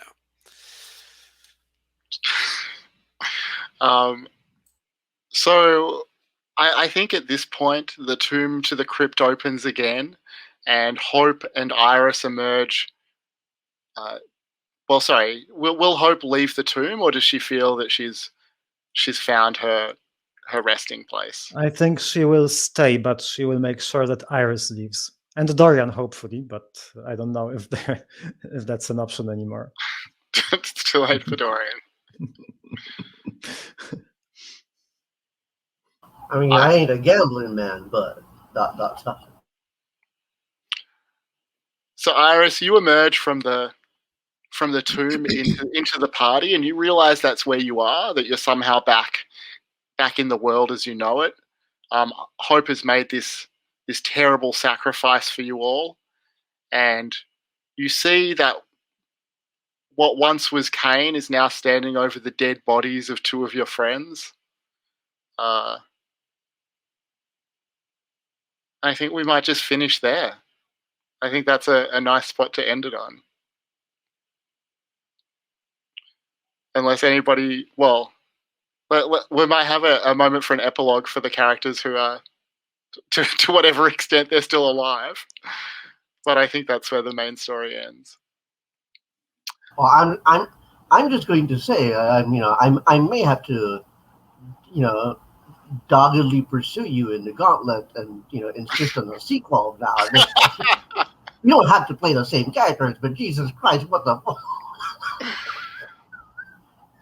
Yeah, I'm into that. I definitely think that like Return to the Tomb of Horrors is like on the cards at some point. Yeah. Well, yeah, I would love to hear just a brief epilogue scene for all of your characters, or if your character, died, maybe like something about them, how they're remembered, how their family or friends, deal with that.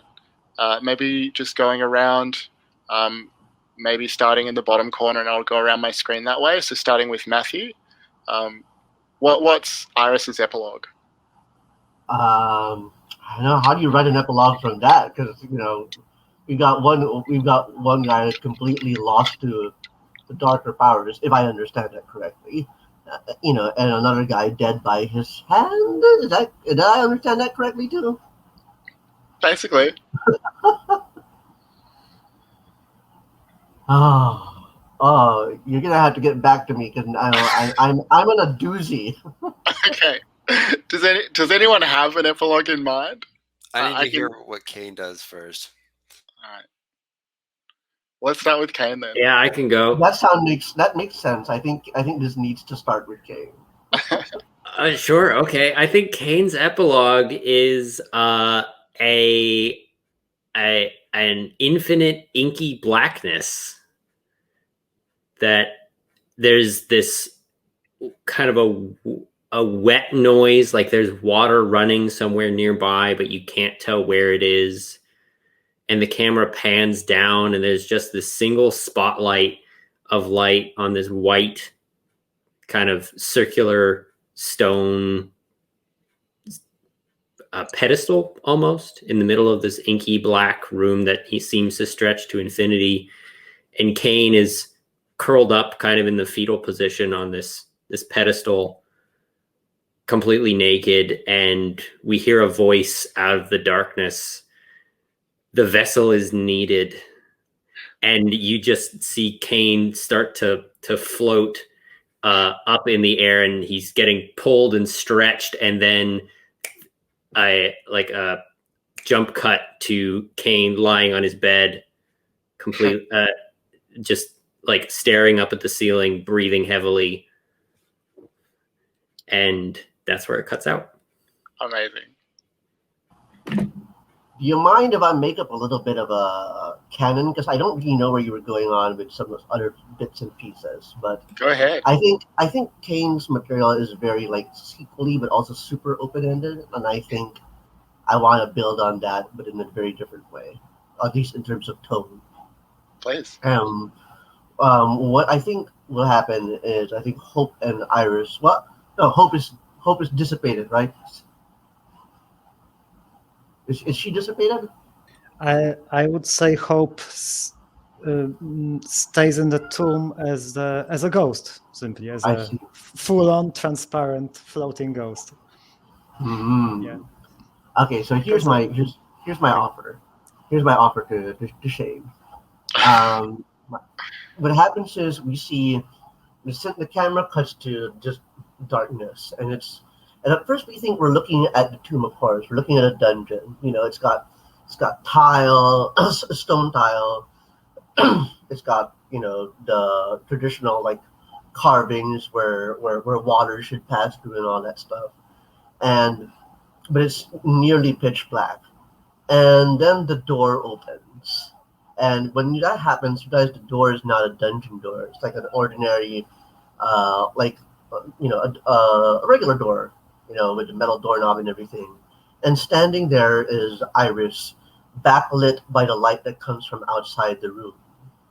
And when the camera switches over her shoulder, she sees children, and they're all wearing white smocks with the crimson caduceus of the project. And you see the first one you see is obviously like someone who looks like Hope, and then you see another one who looks like Kane, and you see another one that looks like Hope, and they're all just huddled together. And Jesus, cat, wait, don't. Sorry, he was gonna yank the cable. Oh, that's okay. Mood killer. Yeah, and as they're huddled together, so even Hope, even a child like Hope is there, and when they part ways, sort of like to come closer to Hope, behind them is a young Dorian, like because we did not anticipate that even Dorian would be like have that kind of like explicit tie, and I think children will exit past Iris, and Iris will close the door on the darkness. Amazing. Hope, is your epilogue just that you stay in the tomb, or do you want to flesh that out a bit? I have two little snippets. I think one scene is Hope. I would like for us to see Hope helping Iris move, get out of the tomb, and then close the door from the inside, and she makes sure that the tomb remains sealed. And this is the task that she takes upon herself, to make sure that it stays closed from the inside. And the other snippet is, I think we see a graveyard and her family in the cemetery, because until now Hope existed in this strange state of suspension. She wasn't dead, she wasn't alive, and everyone who knew her was almost forgetting her. And now I think that she fully sorry,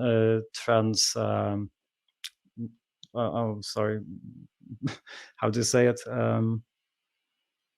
fully moved on to the other side.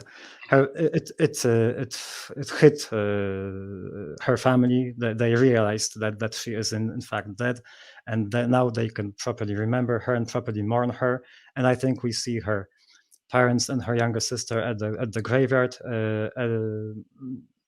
standing in front of the tombstone, and the camera zooms in and it says Hope. I guess let's go Reynolds, because that was the last name of Ali Sheedy's character in Breakfast Club. So that's to bring it full circle. 1987, I guess this was our timeline, I think. And I think that's how her story. I just want to say, to maintain that connection between Iris and Hope, when you pan out from the cemetery, from the grave, of course, come on, real cool. There's Iris holding the hand of the little Hope and the black umbrella, watching the grave from afar, because that's what graveyards are for, to stand and brood on the edge of them.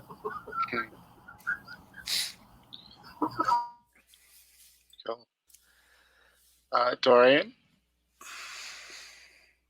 I think you see Dorian standing in front of a mirror in his house, and he's pulling his black leather coat on, and he kind of winces and pulls his shirt to the side, and you see a big jagged scar, and then you see a little flicker of purple light in the back of his eye, and then he walks out, and he gets on his motorcycle, and folded up in his back pocket is the module for the Temple of Elemental Evil, and he's driving off to a D&D session.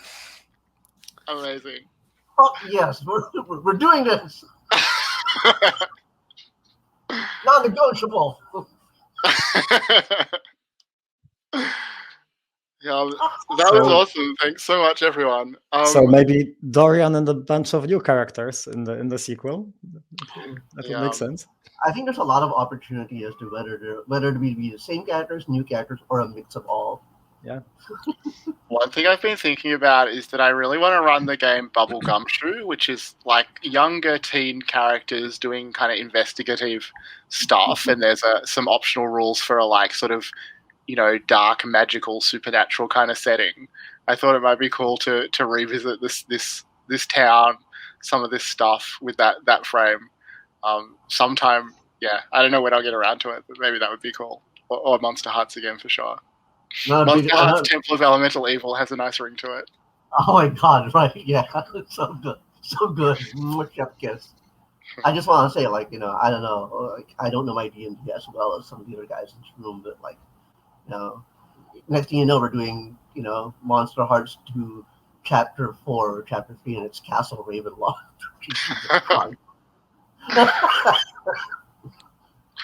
My other idea was to have the sequel season be like 30 years later, and they're playing 5th edition.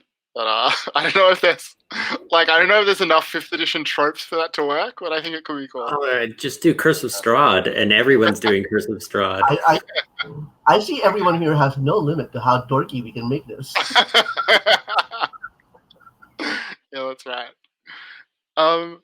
I don't know if it's kind of weird to do stars and wishes when there's no next session to wish for, but maybe just a round of stars or just general feedback, if that's good for people. Maybe, just in the order that you're on the screen, starting with Dorian. You're putting me on the spot before I have a chance to think this through. If you'd like me to take my turn ahead of you and help you digest, that's fine also. No, that's I can work this out.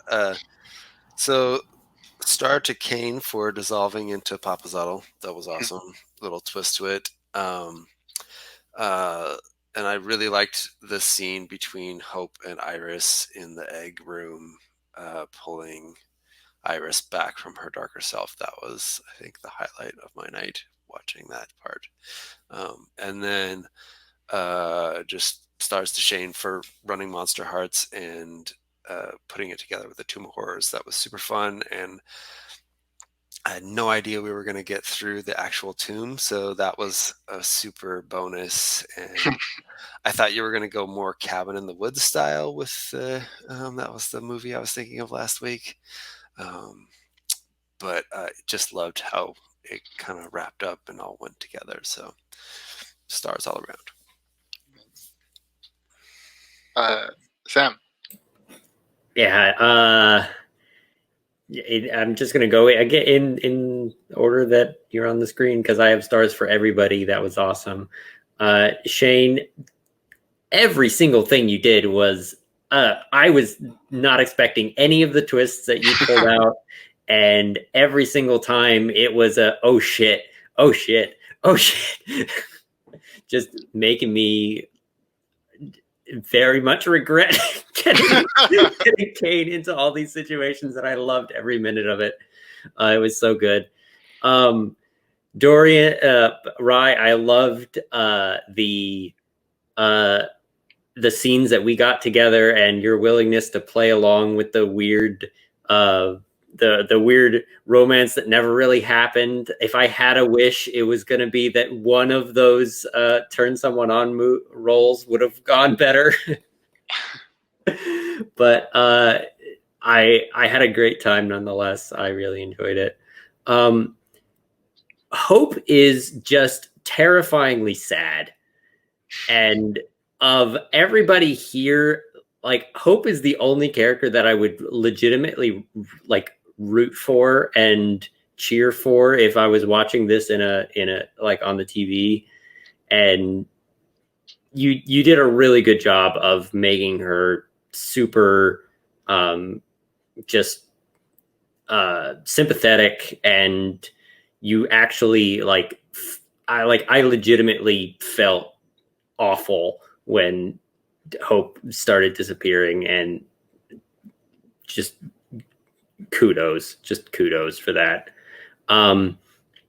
And that whole scene with Iris going berserk and destroying the monster and just like falling completely into her darkest self was just so good. And I really loved what you did with that, Matthew. So thank you, everybody. Thanks. Adam? Yeah. Well, thank you guys for an amazing game. Shane, for bringing all these stories together and guiding us to this amazing finale where everything made sense. I think the place where each character ended up made perfect sense for them, and so I really appreciate it. Dorian, for being flustered all the time. I think today was the most flustered that Dorian was throughout the whole campaign, and it was amazing. Monsterhearts is hard for me. It just makes me flustered all around. So, and it was perfect. I think it was perfect for Dorian and for the game. Kane, of course, for the gruesome transformation. That was amazing, and the stages, the separate stages that the transformation went in. That was really terrifying. Of course, Iris, I don't know how it happened, but after one episode when we didn't have anything to do with each other, we suddenly found ourselves partners for the rest of the series, basically. And I loved it. I loved that the climax of my character was basically talking you down from your darkest self. That was wonderful. So thank you for sharing that scene with me. And once again, thanks, guys. It was wonderful. Thank you. Matthew? Yeah, I mean, I know you've expressed before that, keep the compliments coming, but like, yeah, no, more coming your way, because like, I had a really great time with this scenario, with the way you pace things, the way you're able to like really pick up on what other players want, not just what other players want to do, but when you feel like the scene needs to be resolved or the scene needs to move along. Like I really appreciate that. I can't wait to play you again in the future.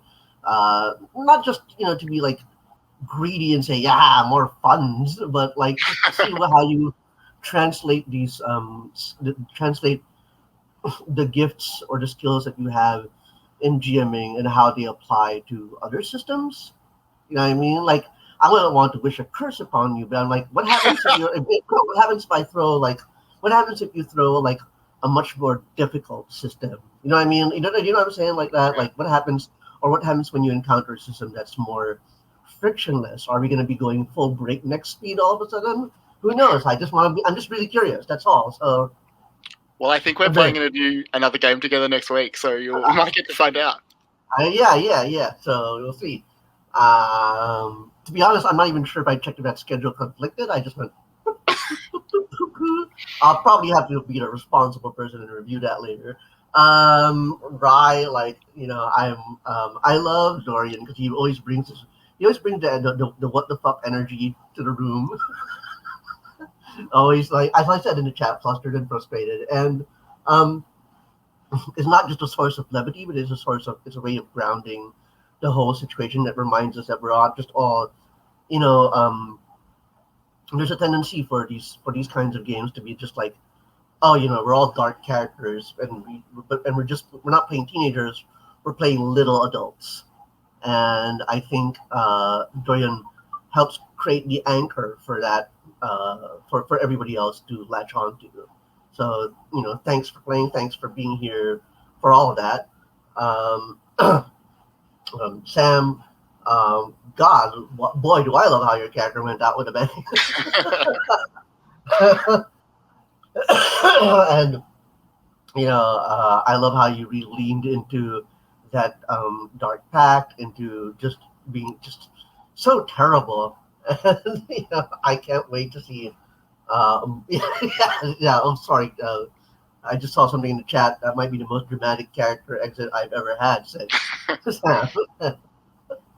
So kudos to you, And Adam, I'll echo what you said earlier. It was wonderful to be partnered up with you. I think I don't know, like I know we're stretched for time here, but like I know like I really loved the dynamic that we had because not only was it worked on so many levels. There was this sense of collaboration between the two characters on like a character level and also on a concept level in terms of who these characters are, what themes they're playing at, and what their mechanics are, and the way we were able to like the way you were able to effortlessly fluctuate between sort of like that peer, that friendship, and that sort of little bit of love. Like, I really enjoyed that, and I'm also very appreciative of how you were able to seize on the moment to, because by the time everybody left the room, and it was just you and me, and it was like, okay, now how am I going to exit the darker self, right? And you did it. You know what I mean? And if you didn't do it, like, well, I don't know what would have happened to my character then. And like everybody else said, Hope is like the best. I'm a big fan of Hope, and like, she earns her tone. You know what I mean? Like the melancholy, the sadness, the sort of like really like tragedy of her character. I feel is very well deserved because of the way you portrayed her. Uh, Wow. And my only disappointment right now, I almost forgot. My only disappointment is that despite all the turns someone on set flew around there, we did not get to have a shared sex room. How did that happen? And I didn't. I had briefly considered it, but the dungeon full of eggs did not seem like the most romantic way to do it. So, Wow. like ships passing in the night. The Oh swell well. between We egg missed our bedroom. window, I think. I never got Kane either. I was trying to bring him into the brood, but never got there. So I Uh, I I told you, was right? I was really hoping for the I stabbed the lich and then turned to you and just like give myself to you in that moment. I was really hoping for that. I'm so glad that Dorian and Hope got it on in that first episode of mine, because I told you there was no time to waste. You have to get to it while there's a chance. See, Adam knows where it's at. You know what I mean? Like, like these characters are teenagers, and you always regret the ones you let you that get away from you. What can I say? I love Monsterhearts. And that's it for me. Oh my god, I gotta stop myself now before I start and wish ourselves into oblivion. Alright. Well, I just want to say briefly, like, I'm so grateful to you all. Like, that was really fun for me. This was my first series that I ran on the Gauntlet, and I felt like some nerves and some pressure about that. Especially like right before the first session, because like, don't want to sound arrogant, but I knew the like idea, Monsterhearts, but we're playing Tomb of Horrors. Like, I knew that was really good, but then like right before the first session, I was like, wait, I've got nothing past, like, that's it. I've got this idea and then nothing. But as soon as I like met your characters, there was just so much to work with. Like, not only in the story stuff that you brought to the table, but also um, like, I could really, like, when I needed to think about what could happen next, I could really just trust to like sit back and let you guys role play and talk to each other and like produce some more stuff while I figured out where we were going. It was really rewarding to play with you. Um, it was really fun for me. I'm just really grateful to you all. And yeah, I hope we'll all get to play again in the future. Um, so yeah, thanks so much. I'll see you later.